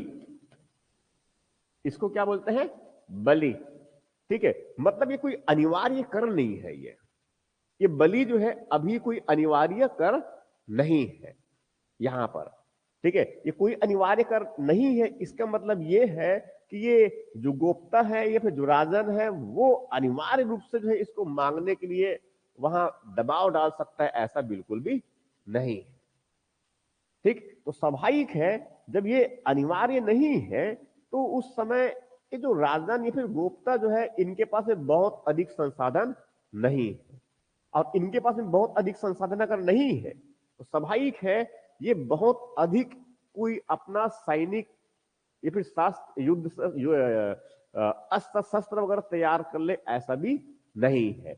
मतलब इनकी स्थिति बहुत मजबूत नहीं है अभी, इनकी स्थिति अभी बहुत मजबूत नहीं है। स्थिति किसकी मजबूत है? जो लोग रहते हैं उनकी स्थिति मजबूत है, जो लोग रहते हैं इस समूह में उनकी स्थिति मजबूत है। उन्होंने अपने में से जो है किनको चुना है? एक गोप्ता को चुन रखा है ये, उन्होंने जो है एक क्या है?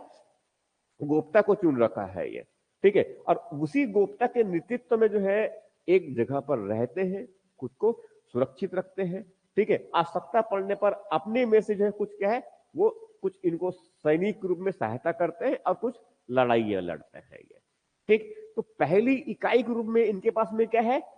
पहली और सबसे बड़ी इकाई के रूप में कौन सा है? वो जन है। यहां तक क्लियर समझ में आया? राज्य का स्वरूप कैसा है इनका? कबीलाई है, कबीलाई या फिर इनको ऐसा कहा जाए जनजातीय, जनजातीय कबीलाई स्वरूप है इसके राज्य का, ठीक है। अब यही जो जनजातीय जो कबीलाई स्वरूप है राज्य का, वो उत्तर वैदिक काल में क्या है? परिवर्तन होना शुरू होगा। समझ आ रही है? कबीलाई जो है जनजातीय कबीलाई स्वरूप का मतलब क्या हुआ कि उनका कोई वास्तविक क्षेत्र नहीं है ये, उनकी वास्तविक बहुत स्पष्ट जो है शासन व्यवस्था नहीं है, उसमें राजा के जो है स्पष्ट जो है अधिकार और उनका स्पष्ट कोई दायित्व नहीं है, उनका जो अधिकार और उनका कोई स्पष्ट दायित्व नहीं है, स्पष्ट उनके पास में जो है शासन व्यवस्था का स्वरूप नहीं है। अधिकारी और जो कर्मचारी जो वर्ग है उसमें कोई स्थायित्व नहीं है, राइट, ठीक है। जो सैनिक है उनके पास में अस्त्र शस्त्र, उसमें भी कोई स्थायित्व नहीं है। मतलब आवश्यकता पड़ने पर वो जो है व्यवस्था करते हैं। गविष्टि के लिए जाना है, ठीक है, गविष्टि के लिए जाना है, तो गविष्टि के लिए जाना है तब उस समय क्या करेगा? वो कुछ लोगों को जुटाव करेगा, जो थोड़ा सा शक्तिशाली जैसे साहसिक लेंगे युवा रहेंगे, उनके साथ मिलाकर क्या है वो युद्ध के लिए चले जाएंगे। ये समझ में आ रहा है? पर इनके पास में कोई स्थायी व्यवस्था नहीं है। तो इस प्रकार के लोगों के जो स्वरूप होता है राजनीतिक जीवन का, ठीक है, क्योंकि ये जातीय जो व्यवस्था होती है उसके पहले की व्यवस्था है देखा जाए तो, इसलिए क्या बोलते हैं इनको? जनजातीय कबीलाई समाज बोलते हैं फिर इनको। तो पूर्व वैदिक काल में जो लोग रहते थे उनके राजनीतिक जीवन में जो है उनको बोलते हैं जनजातीय कबीलाई समाज, कबीलाई समूह बोलते हैं, जिनके मुखिया, जिनमें लोगों के जो समूह है उनको क्या बोलते हैं? जन। और जन को जो मुखिया है उनको बोलते हैं जनस्य गोपा, उनका बोलते हैं जनस्य गोपा ये, ठीक। ये बड़ी इकाई है ये, ठीक है, किसमें? ऋग्वेद काल में, ठीक है। अब इसमें जो है कभी कभी जो है कुछ जो गोपा है उनका जो राजन है कभी कभी जो है वंशानुगत हो भी जाता है और कभी कभी जो है वंशानुगत नहीं रहता। मतलब यहां अभी जो है वंशानुगत है वहां, या फिर उसका बेटा जो है ज्येष्ठ है, उसका जो पुत्र जैसे ज्येष्ठ पुत्र फिर अगला उसमें वहां गोपा बनेगा, ऐसा कोई निश्चितता नहीं है, ऐसा कोई निश्चितता नहीं है। ये किनकी बात कर रहा हूं मैं? ये पूर्व वैदिक काल की बात कर रहा हूं मैं ये, ठीक। इसमें एक बताया मैंने भेंट, भेंट मतलब कौन सा है? बलि है। मगर बलि जो है, ये बलि जो है ये देना अनिवार्यता नहीं है। बलि सिर्फ एक क्या है? एक भेंट के रूप में है, जो उस राजन की जो है जो बुनियादी आवश्यकताएं हैं जीवन जीने के लिए, ठीक है, बुनियादी आवश्यकताएं उनकी पूर्ति कर सके, वो इस तरह का है ये, ठीक। इसके बाद जो है दूसरा, इसलिए गोप का कभी कभी, गोप को कभी कभी इसमें गोप, इनको कभी कभी जो है रक्षक, इनको कभी कभी जो है रक्षक भी कहते हैं। ये सब ऋग्वेद में अलग अलग जगहों पर ये अलग अलग प्रकार के जो है नाम मिलते हैं इनमें से। यहाँ इसके बाद फिर है दूसरी इकाई के रूप में, दूसरी इकाई के रूप में जो एक नाम मिलता है, दूसरी इकाई से छोटी इकाई, सबसे बड़ा कौन सा हो गया? जन, और जन से नीचे जो छोटी इकाई होती है इनका, उसे बोलता है विष। उसे क्या बोलता है? विष। विष जो है एक तरह से कह सकते हैं, अब जन तो खुद बहुत बड़ा नहीं है, ठीक है, जन जो है बहुत बड़ा नहीं है, और जन का 275 बार उल्लेख मिलता है ऋग्वेद में, ठीक है, बहुत इंपॉर्टेंट रहा होगा इसके मतलब, ठीक है। तो दूसरे नंबर, उसका सेकंड नंबर कौन है? विष। कौन है? विष। और विष जो है इनका ऋग्वेद में 170 बार उल्लेख मिलता है, ठीक है। तो इसका मतलब ये हुआ कि दूसरा महत्वपूर्ण एक संस्था के रूप में कौन है, इकाई के रूप में कौन है? विष। विष जो है जन से छोटा इकाई है। छोटा इकाई मतलब लोगों का समूह बेसिकली ये भी है। ये बेसिकली क्या है? लोगों का समूह है, जिनके मुखिया को बोलते हैं विस्पति। जिनके मुखिया को बोलते हैं विस्पति। जिनके मुखिया क्या बोलते हैं? विस्पति, ठीक है। और विस्पति मतलब क्या हो गया कि ये जो है वो वर्तमान में अगर इनको समझे तो थोड़ा सा जिले के जैसा बीच वाला स्थिति है हमारी है। वर्तमान में क्या समझेंगे? जिले के जैसा ही है, ठीक। तो इसके नीचे जो है अब ये विष जो है, तो विष जो है कभी कभी इनको जो है, कभी कभी उनको आगे चल करके जो है इनको एक कुल के जैसा, आगे इनको जो है कुल के जैसा भी निरूपित किया हुआ है। इसके नीचे जो इकाई होती है उसे बोलते हैं ग्राम, जिनके मुखिया होते हैं ग्रामीणी। जिनके मुखिया होते हैं ग्रामीणी, ठीक है, जिनके मुखिया क्या होते हैं? ग्रामीणी, ठीक। ग्राम के नीचे जो है एक और छोटी इकाई, जिनको बोलते हैं कुल। जिनको क्या बोलते हैं? कुल। और कुल जो है, कुल का जो मुखिया है उनको दो तीन नाम अलग मिलते हैं। एक मिलते हैं कुल्लू, एक मिलते हैं कुल्लू,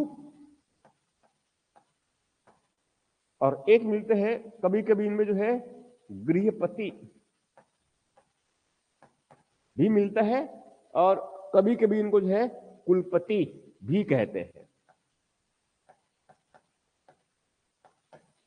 कभी क्या बोलते हैं इनको? कुलपति भी कहते हैं ये, ठीक है। ये एक सिर्फ इकाई हुआ ना, ये जो कह रहा हूं मैं, ये इनका स्वरूप कैसा है? कबीलाई स्वरूप है, और इसमें जो है इनकी इकाई के रूप में, पर ये कोई राज्य क्षेत्र नहीं है बेसिकली, ये जन क्षेत्र है बेसिकली, ये लोगों का समूह है। ये एक जन है जिनका ऋग्वेद में 275 बार उल्लेख मिलता है, ठीक है। ये इसका पूरा मुखिया है, कर्ता धर्ता एक तरह से, ठीक है, मगर इनका पद वंशानुगत अभी नहीं है, कभी कभी वंशानुगत हो भी जाता है, पर ये बहुत अधिक कोई शक्तिशाली भी नहीं है, ठीक है। और इनको जो है, जो लोग रहते हैं उनके तरफ से इनको क्या मिलता है? बलि मिलता है। कभी युद्ध वगैरह होगा तो उसका नेतृत्व कौन करेगा? यही करेगा। इसके मुखिया जो है गोप्ता या फिर राजन कहते हैं।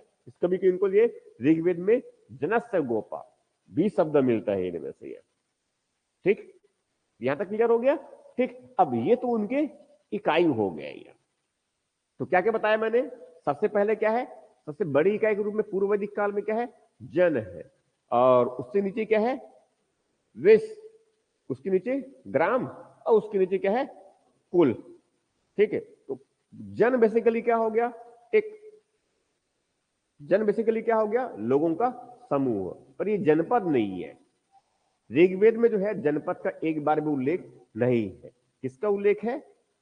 जन का उल्लेख है। उत्तर वैदिक ग्रंथ में जो है जनपद का उल्लेख है, और जनपद मतलब क्या है? वो राज्य क्षेत्र है, वो भूमि क्षेत्र वाला है, और यहां पर ये भूमि क्षेत्र वाला नहीं है ये। तो जन का प्रधान क्या है? गोप, या फिर राजन, या फिर गोप्ता।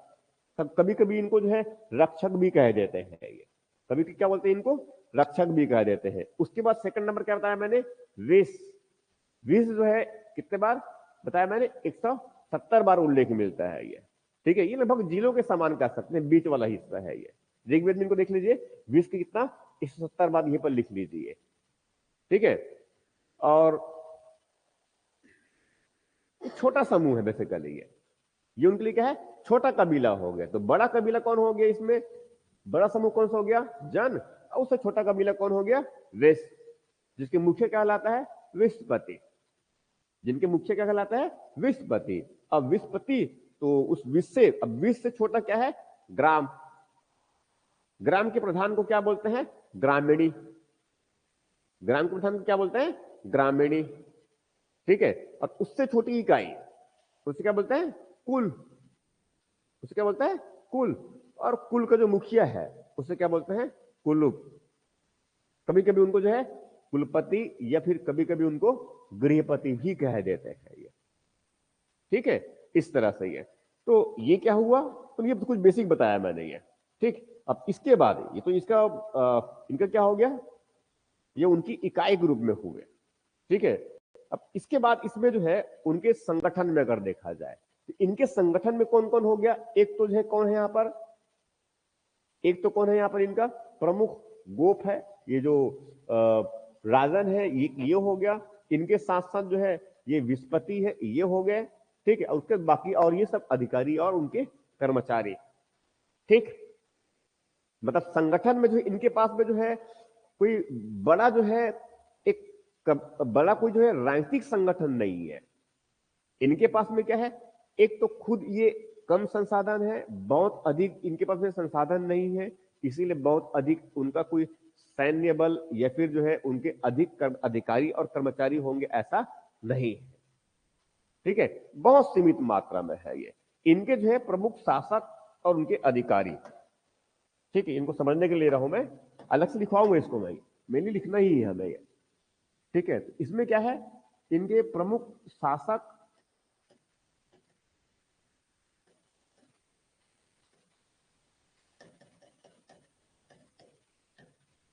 और अधिकारी कर देते हैं।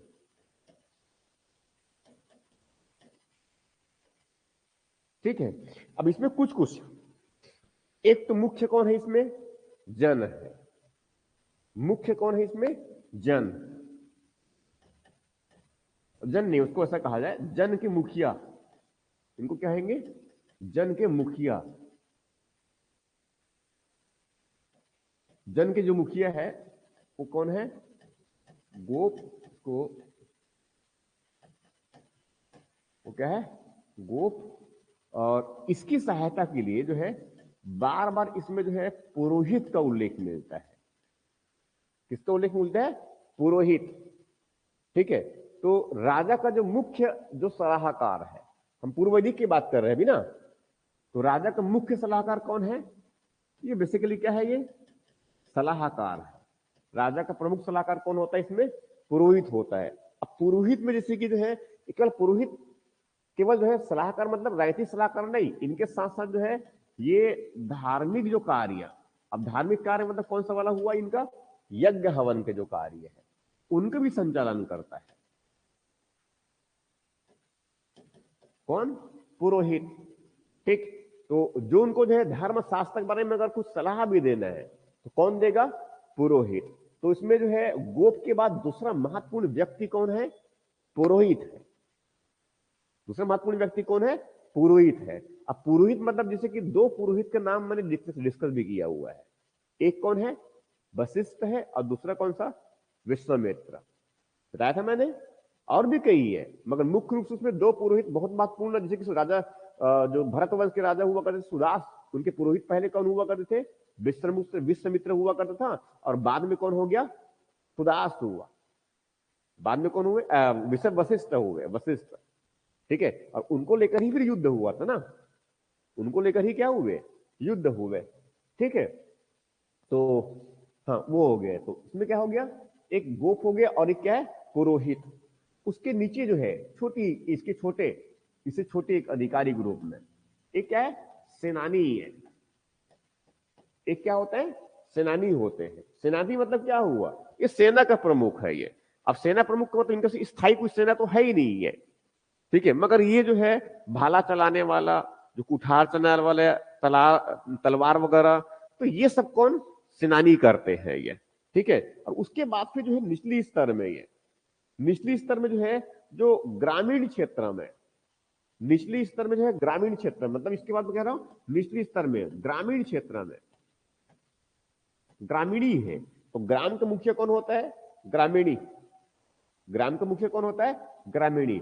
इनके साथ इनकी सहायता के लिए इसमें जो है कुछ कुछ और अधिकारी और कर्मचारी होते हैं ये, तो कर्मचारी स्थानीय कर्मचारी है बेसिकली ये, स्थानीय कर्मचारी है ये। अब ये सब क्या है, एक छोटी छोटी क्या है, एक कबीला है बेसिकली ये, छोटी जो है टोली के जैसा समझ लो वो, ठीक है। तो एक ग्रामीणी है, और ग्रामीणी की देखरेख में जो है इसमें एक जो है और दो अधिकारी इसमें जो है, एक होता है उग्र, एक होता है उग्र और एक होता है जीवदृफ, ठीक। एक उग्र है और एक क्या है, जीवदृफ कहते हैं ये बेसिकली जो है पहरेदार है ये, इनको रात के पहरेदार कहते हैं इनको वो। ये बेसिकली कौन है, रात के पहरेदार है ये, ठीक है। तो ये समझ लो कि पर ये सब क्या है, बहुत अधिक स्थायी नहीं है ये, ठीक है। आवश्यकता पड़ने पर इन सब की जो है व्यवस्था किया जाता है बेसिकली ये। इनके अलावा जो है ऋग्वेद में कुछ कुछ और अधिकारी, ठीक है, अन्य लिख देता हूं मैं, अन्य अधिकारी जैसा, अन्य, ठीक है। तो एक अधिकारी जिसे कि इसमें जो बार बार उल्लेख मिलता है, व्राजपति, एक मिलता है व्राजपति। ये जो वरासपति है बेसिकली, इनको जो है कभी कभी जो है चारागाह के अधिकारी, मतलब चारागाह देख रेख करने वाला वो अधिकारी, चारागाह देख रेख करने वाला, ठीक है, उसे क्या बोलते हैं, वाज्रपति है, ठीक है। इसके अलावा जो है कुछ कुछ और भी है ये, जैसे कि एक क्या है, रथकार, एक क्या बोलते हैं, रथकार भी कहते हैं ये, ठीक है। तो ये समझ लो कि इनके पास में जो है बहुत अधिक व्यवस्थित व्यवस्था नहीं है ये, इनके पास में क्या है, बहुत ही सीमित व्यवस्था है ये। यहां तक समझ आ रहा है ये, क्योंकि इसमें जो है ये जो जन है, ये गोप है, खुद ये बहुत अधिक शक्तिशाली नहीं है, ठीक है। ये सेनानी में कोई स्थायी सेना इनके पास में नहीं है, इनके पास में क्या है, कोई स्थायी सेना नहीं है। आवश्यकता पर ये सेना की व्यवस्था करते हैं। ग्रामीणी है, गांव के मुखिया कौन है, ग्रामीणी। अब उस गांव की सुरक्षा के लिए जो है जो जिम्मेदारी किसके पास में है, ग्रामीणी के पास में है, जिनकी सहायता कौन करता है, एक कर्मचारी जैसा है, पहरेदार रात का उग्र, और एक कौन है, जीवदृफ, ठीक है। और इसके अलावा जैसे एक बताया मैंने कौन सा, व्राजपति, ठीक है, व्राजपति। व्राजपति जो है क्या है, चारे का देखरेख करने वाला है। ऐसी एक और क्या मिलता है, रथकार, एक क्या मिलता है, रथकार। अब रथकार मतलब क्या है, वो रथ चलाने वाला है, किसका रथ, वही राजन्य का, ठीक है। और एक जो है सूतकार, एक क्या मिलता है, सूतकार मिलता है ये। तो ऐसे कुछ कुछ अधिकारी है इनमें ये, ठीक है, ऐसे कुछ कुछ अधिकारी है ये। अब इसके बाद फिर जो है इनके अगर जो न्याय वाला व्यवस्था देखे, क्योंकि ऋग्वेद में कई बार जो है बड़ी मात्रा में चोरी डकैती इन सब की व्यवस्था के बारे में जानकारी है। चोरी डकैती इसमें बड़ी मात्रा में होता है ये, कहां पर, ऋग्वेद काल में ये, ठीक है। इसमें इनकी बात करो, इसमें उनके न्याय और दंड की व्यवस्था, ठीक है, इसमें उनकी न्याय और तो दंड की व्यवस्था है, ठीक है, इनके बारे में ये। अब इसमें जो है ये, एक तो जो है अब इसमें जैसे कि जो है ये चूंकि कबीलाई व्यवस्था है, ये व्यवस्था किस प्रकार की है, कबीलाई व्यवस्था है। अब कबीलाई व्यवस्था है, इसका मतलब कोई व्यवस्थित प्रकार के इनके पास में जो है कोई स्पष्ट, कोई स्पष्ट जो है कोई नियम नहीं है, इनके पास कोई स्पष्ट नियम नहीं है। और स्पष्ट नियम नहीं है, इसकी वजह से यहां पर जो है कई अलग अलग प्रकार के अपराध, इसमें अलग अलग मतलब विभिन्न प्रकार के अपराध, विभिन्न अपराध।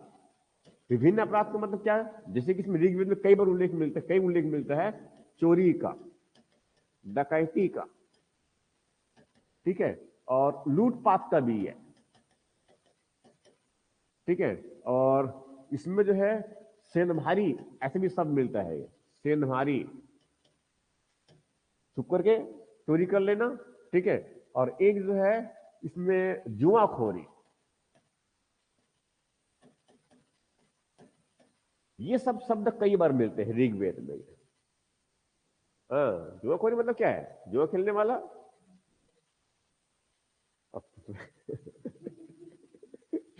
इसमें जो है एक उल्लेख मिलता है ऋग्वेद में, एक छोटा सी स्टोरी है, ठीक है, और टाइम होगा हमारा उसमें। तो जो है जो इतना खेलता था कि वो कर्ज लिया, फिर वहां जमीन में, जमीन तो था ही नहीं, जो गोधन था उनको बेच दिया, उसके बाद कर्ज लिया, तो कर्ज तो ले लिया, जुआ खेला तो उसमें कर्ज ले लिया, उसको परेशान करने लगे, तो फिर चोरी करना शुरू कर दिया, चोरी करना शुरू किया, उसके बाद फिर डाके डालना, लूटना पड़ना, ये सब करना शुरू कर दिया। कुछ लोग गुट बना लिया चोरी करने वाले लोगों के समूह में, बाद में बड़ी मुश्किल से पकड़ाया, ठीक है, पकड़ाया तो राजा के साथ पेश किया गया। बोलते क्या अपराध किया है? बोलते कुछ नहीं किया है, थोड़ा सा बस चोरी किया था। नहीं, चोरी नहीं किया था, थोड़ा सा जुआ खेला था ये, ठीक है। तो क्यों? पत्नी नहीं है, पत्नी छोड़कर भाग गई है, क्योंकि जुआ खोलते थे इसलिए, और सामान वामान बेच देता इसलिए, घर के सामान को बेच देंगे, फिर ये वाली स्थिति, ठीक है। तो जो भी, तो क्या दंड देना चाहिए, ठीक है, उनको फाइनली जो है तो दंड मतलब कि मैं तो बोलता कि जिनके पास में जहां जहां सामान चोरी किए हैं उनको सामान लेके देना पड़ेगा, तो जाओ पहले यहाँ पर काम करो, या फिर उनके घर काम करो, श्रम से पैसा जो मिलेगा, जो भी धन प्राप्त होगा, जब चुकता हो जाएगा तब मेरे पास फिर आना, ठीक है। तो बोलता नहीं, वहां नहीं जाना है ये, ठीक है। तब उनको दंड दिया गया। दंड क्या दिया गया? को शराब पीता था, जुआ खेलता था, तो एक दंड है। दंड क्या है? क्या पूरे जो है जो क्षेत्र है वहां जाकर जो है शराब और जुआ के विरुद्ध प्रचार प्रसार करोगे कि ये बुरा कर्म है, ये नहीं करना है। कौन? एक शराबी और एक जुआरी। ऐसा दंड इनका हुआ करता था ये, ठीक है। तो ठीक है, हाँ। तो इसमें जो है एक तो कौन सा बताया मैंने, तो प्रमुख प्रमुख कौन इनके? स्पष्ट तो कोई नियम नहीं है इनके पास में, स्पष्ट नियम नहीं है, मगर अपराध विभिन्न प्रकार के हैं, ठीक है। विभिन्न प्रकार के अपराधों के जो है निपटान के लिए जो है इसमें मुखिया, तो मुखिया कौन है इनके पास में? वही राजन मुखिया इनके पास में है। मुखिया कौन है इनका? राजन है। तो राजन को सलाह कौन देता है? वही पुरोहित। तो कौन देता है? पुरोहित। अब पुरोहित जो है ऋग्वेद में एक शब्द मिलता है धर्मन, एक शब्द मिलता है धर्मन। अब इसको लिखवाऊंगा ना, मैं लिखवाऊंगा इसको मैं ये, ठीक है, क्योंकि मुझे मालूम है इसको लिखना जरूरी है। तो धर्मन, तो धर्मन एक तरह से समझा जाए ये परंपरागत कानून है। ये बेसिकली क्या है, इसका ऋग्वेद में उल्लेख मिलता है, ऐसा लिख देता हूं मैं। ऋग्वेद में जो है इनका उल्लेख है, ठीक है। और ये बेसिकली ऐसा समझ ले कि एक परंपरागत कानून है ये कोई स्थायी कानून नहीं है, एक परंपरा के रूप में बस विकसित हो गया, मान्यता बन गई उस तरह का ये। उसमें क्या है? एक परंपरागत है ये, ठीक है। और इसी में जो है उनकी कुछ विधि है, और इसी में क्या है? उनकी कुछ रीति है ये, ठीक। तो न्याय करने के काम कर न्याय करने का काम कौन करेगा? राजन करेगा ये। अब उनको सलाह कौन देगा? पुरोहित देगा ये, ठीक है। और कभी कभी ये तो हुआ, तो बड़ी स्तर में हो गया, मगर निचले स्तर पर, निचली स्तर मतलब कहां की बात कर रहा हूं? जहां पर ग्राम है, तो ग्राम में जो है ग्रामीणी प्रमुख है, उनकी देखरेख में जो है यहां पंच, पंच के द्वारा भी न्याय किया जाता है। पंच के द्वारा न्याय, और पंच के द्वारा न्याय का मतलब क्या हुआ? तो यहीं पर जो है कभी कभी जो है बोलते ना पंच परमेश्वर, इनकी अवधारणा इनके साथ में है ये। इनके पास में क्या है? पंच परमेश्वर की अवधारणा है कि इन्होंने जो निर्णय दिया ये जो है उस परमेश्वर की उनकी जो है न्याय के समान है, इस तरह से ये, ठीक। और चोरी डकैती मतलब क्या क्या बताया मैंने, चोरी इसमें है, डकैती भी है, लूटपाट है, ठगी है ऋग्वेद में। ठीक है। और चोरी किसकी होती है, गाय बैल की चोरी होती है। चोरी किसका होगा, गाय बैल का चोरी होगा। रात में चोरी कर लेते हैं और उसी के लिए फिर क्या करते हैं वो गविष्टि करते हैं ये, उसलिए क्या करते हैं वो गविष्टि करते हैं ये। ठीक है। और जो अपराधी होते हैं, अपराधियों को जो है दंड देने के लिए उनको सूली में बांध देते हैं। सूली में बांधने का मतलब समझा रहे हैं, ये लकड़ी लंबा सा गाड़ देंगे और उसको हर बांध दिए रहेंगे। ठीक है। और इनके साथ साथ कभी कभी उनको अपमानित भी करते हैं ये। ठीक है। उनको बांध करके रस्सी में, दोनों हाथ को रस्सी में बांध करके उनको जो है ऐसे पूरा जो बस्ती उनका जो बना है वहां पर घुमाते हैं कि ये जो है ये अपराध किया है, ऐसा करके है। ठीक है। इसका मतलब क्या हो रहा है कि दंड देने का तरीका क्या है, अपमानित करना भी एक तरीका है दंड देने का। समझ रहा है जो कह रहा हूं मैं ये। तो स्वाभाविक व्यक्ति क्या सोचेगा कि ऐसा कर देने से जो है वहां पर हमारा अपमान होगा, तो उससे क्या होगा, वो चोरी करना छोड़ेगा वो। ठीक है। तो अभी तो ठीक है, तो लोग उसको नहीं समझते वैसे ही। ठीक है।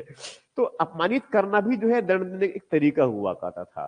ठीक है। और कभी कभी साथ में इनके साथ में क्या है, वो ये जुर्माना भी वसूल करते थे। तो क्या है जुर्माना, तो जुर्माना एक शब्द जो मिलता है ऋग्वेद में, वैरदेय। जुर्माना, जुर्माना के लिए शब्द मिलता है वैरदेय। ठीक है। ये शब्द इसलिए, बस ये शब्द थोड़ा ध्यान में रखना, जैसे मैंने यहाँ पर वर्देय शब्द यूज किया और एक तरफ धर्मन शब्द यूज किया हूं मैं ये। ठीक है। कभी अगर 2 नंबर क्वेश्चन अगर ऐसे पूछ दिया तब के दिमाग में रहे कुछ शब्द इस तरह से ये। ठीक है। संयोग से अगर याद आ गया तो अच्छी बात, और नहीं तो कुछ कोई बात नहीं है। ठीक है। और और कभी कभी जो है इसमें ये हो गया। और एक जो उसमें जो है स्थानीय स्तर पर जो पुलिस, स्थानीय स्तर पर जो पुलिस है, मतलब गांव में जो है बताया था पहरेदार है, वो पुलिस के जैसा ही है। और गांव में पहरेदार मतलब क्या नाम बताया था मैंने, गांव में पहरेदार मतलब कौन, उसको पहले लिखा है ना, एक उग्र और जीव, जीवग्रीफ। जीवग्रीफ लिखे हो क्या, यहां पर क्या लिखे, जीवद्रिव नहीं, इसको जीवग्रीफ करो, जीवग्रीफ। ये वर्ड है जीवग्रीव, जीवग्रीव ऐसा वर्ड है ये, जीवग्रीव। ठीक। तो यहां पर जो है निचली स्तर एक पुलिस के जैसा, ग्रामीण जो है गांवों में पुलिस के जैसा क्या है, 2 वर्ड है। एक बताया मैंने कौन सा, उग्र, और एक कौन है ये, जीवद्रिव, ये है। ठीक। ये तो हो गया इनका जो न्याय और दंड वाला ये। ठीक। अब इनके पास बताया मैंने, आगे बढ़ जाऊं मैं। ठीक है। इनका युद्ध और सैन्य संगठन इनके पास में, युद्ध और सैन्य संगठन। इनके पास में युद्ध और सैन्य संगठन के लिए कोई विशेष संगठन है ऐसा बिल्कुल भी नहीं है ये। जन का मुख्य कौन है, गोप है। जन का मुख्य कौन है, गोप है। और गोप के नेतृत्व में ही क्या होता है, इनकी लड़ाइयां होती है ये। जन की सहायता को, अगर सहायता के लिए जब सैनिक की आवश्यकता है तो उस समय अस्थायी रूप से सैनिक की व्यवस्था करते हैं वो, अस्थायी रूप से सैनिक की व्यवस्था करते हैं। क्योंकि ये सैनिक अधिक मात्रा में सैनिक नहीं रख सकते। अधिक मात्रा में सैनिक क्यों नहीं रख सकते, क्योंकि इनको बहुत अधिक मात्रा में कुछ संसाधन या फिर कर वगैरह नहीं मिलता है। मिलता थोड़ा बहुत क्या है, बलि है, वो भी जो है स्वेच्छा से, अनिवार्यता नहीं है। इसीलिए इनके पास कोई नियमित सेना नहीं है, इनके पास कोई नियमित सेना नहीं है, कोई नियमित सेना नहीं है। अब नियमित सेना नहीं है इसका मतलब यह है कि ये जो है आवश्यकता पड़ने पर क्या करेगा, कुछ जो नागरिकों को, कुछ कुछ नागरिकों को जो है सेना तैयार करेगा, जो थोड़ा सा जो बलशाली होगा उनका सहयोग लेगा। ठीक है। अब ऐसा जब सहयोग लेके बना रहा है, इसका मतलब ये हुआ कि इनके पास में कोई बहुत अच्छा जो है औजार, इनका हथियार वगैरह भी बहुत अच्छा नहीं होगा वो। समझना है ये, क्योंकि लोहे का तो प्रयोग करते ही नहीं है। अभी किसका प्रयोग करते हैं, तांबे और कांसे का। तो क्या करेंगे, पत्थर और लकड़ी वाला भी औजार बनाएंगे, भाले बनाएंगे और कुछ भी धनुष धनुष बनाएंगे इसमें। इनके पास सैनिक कैसा रहेगा, सैनिक कैसा रहेगा, ये पैदल सैनिक रहेगा ये। और जो वो जो गोप है, गोप्ता राजन है, वो किस में जाएगा, रथ पे बैठ कर जाएगा वो। ठीक है, और बाकी लोग क्या है, घोड़े का प्रयोग करते हैं। तो कुछ पैदल वाले भी रहेंगे और कुछ क्या रहेंगे, घुड़सवार भी रहेंगे। इनके मुख्य हथियार क्या रहेंगे, तीर कमान चलाना जानते हैं ये, तलवार भी है और क्या है, भाले भी है। तलवार है और क्या है, भाले भी है ये। समझ रहा जो कह रहा हूं मैं, ये इस तरह से ये। ठीक है, और वो ऐसा युद्ध में जाते हैं तो ऐसे पीतल के टोपी पहनते हैं, पीतल का टोपी, ऐसा थोड़ा सा लंबे के जैसा, ऐसा मान के चलो, ये ऐसा और ऐसा सर में इनको पहन लेते हैं, पीतल की टोपी है ये। ठीक है, और साथ में कवच, कवच समझते हैं ना, ये पर अपने सुरक्षा के लिए बांधते हैं कवच। कवच के लिए एक शब्द यूज करते हैं वर्मन। ठीक है, इस तरह से ये, और ये हो गया। और अब ये खुद ज्यादातर प्रयास नहीं करेंगे तो जो है गुहार किसका लगाएंगे, प्रार्थना करेंगे किससे, अपने देवता किसको, इंद्र को। किस लिए, कि वो जो है उनके जो दुश्मन है, उनके जो बैरी है, उनको वो नष्ट करे, उनके पूर्व को नष्ट कर दे। यही है ना, ये प्रार्थनाओं में वही सब मिलते हैं इनके ये। ठीक है, और कुछ नहीं होगा तो ज्यादा क्या है, यज्ञ हवन करना शुरू कर देगा वो। ठीक है, कि वो सब उनके जो दुश्मन है उनको वो नष्ट कर देगा। उनको किले को, तो किले को तोड़ने के लिए कौन कौन आ जाएगा, वो उनके बांधों को, दुश्मन के बांधों को तोड़ने के लिए कौन आ जाएगा, इंद्र आएगा। तो इसलिए बांधों को तोड़ने वाला किसको बोलते हैं, इंद्र को बोलते हैं ये।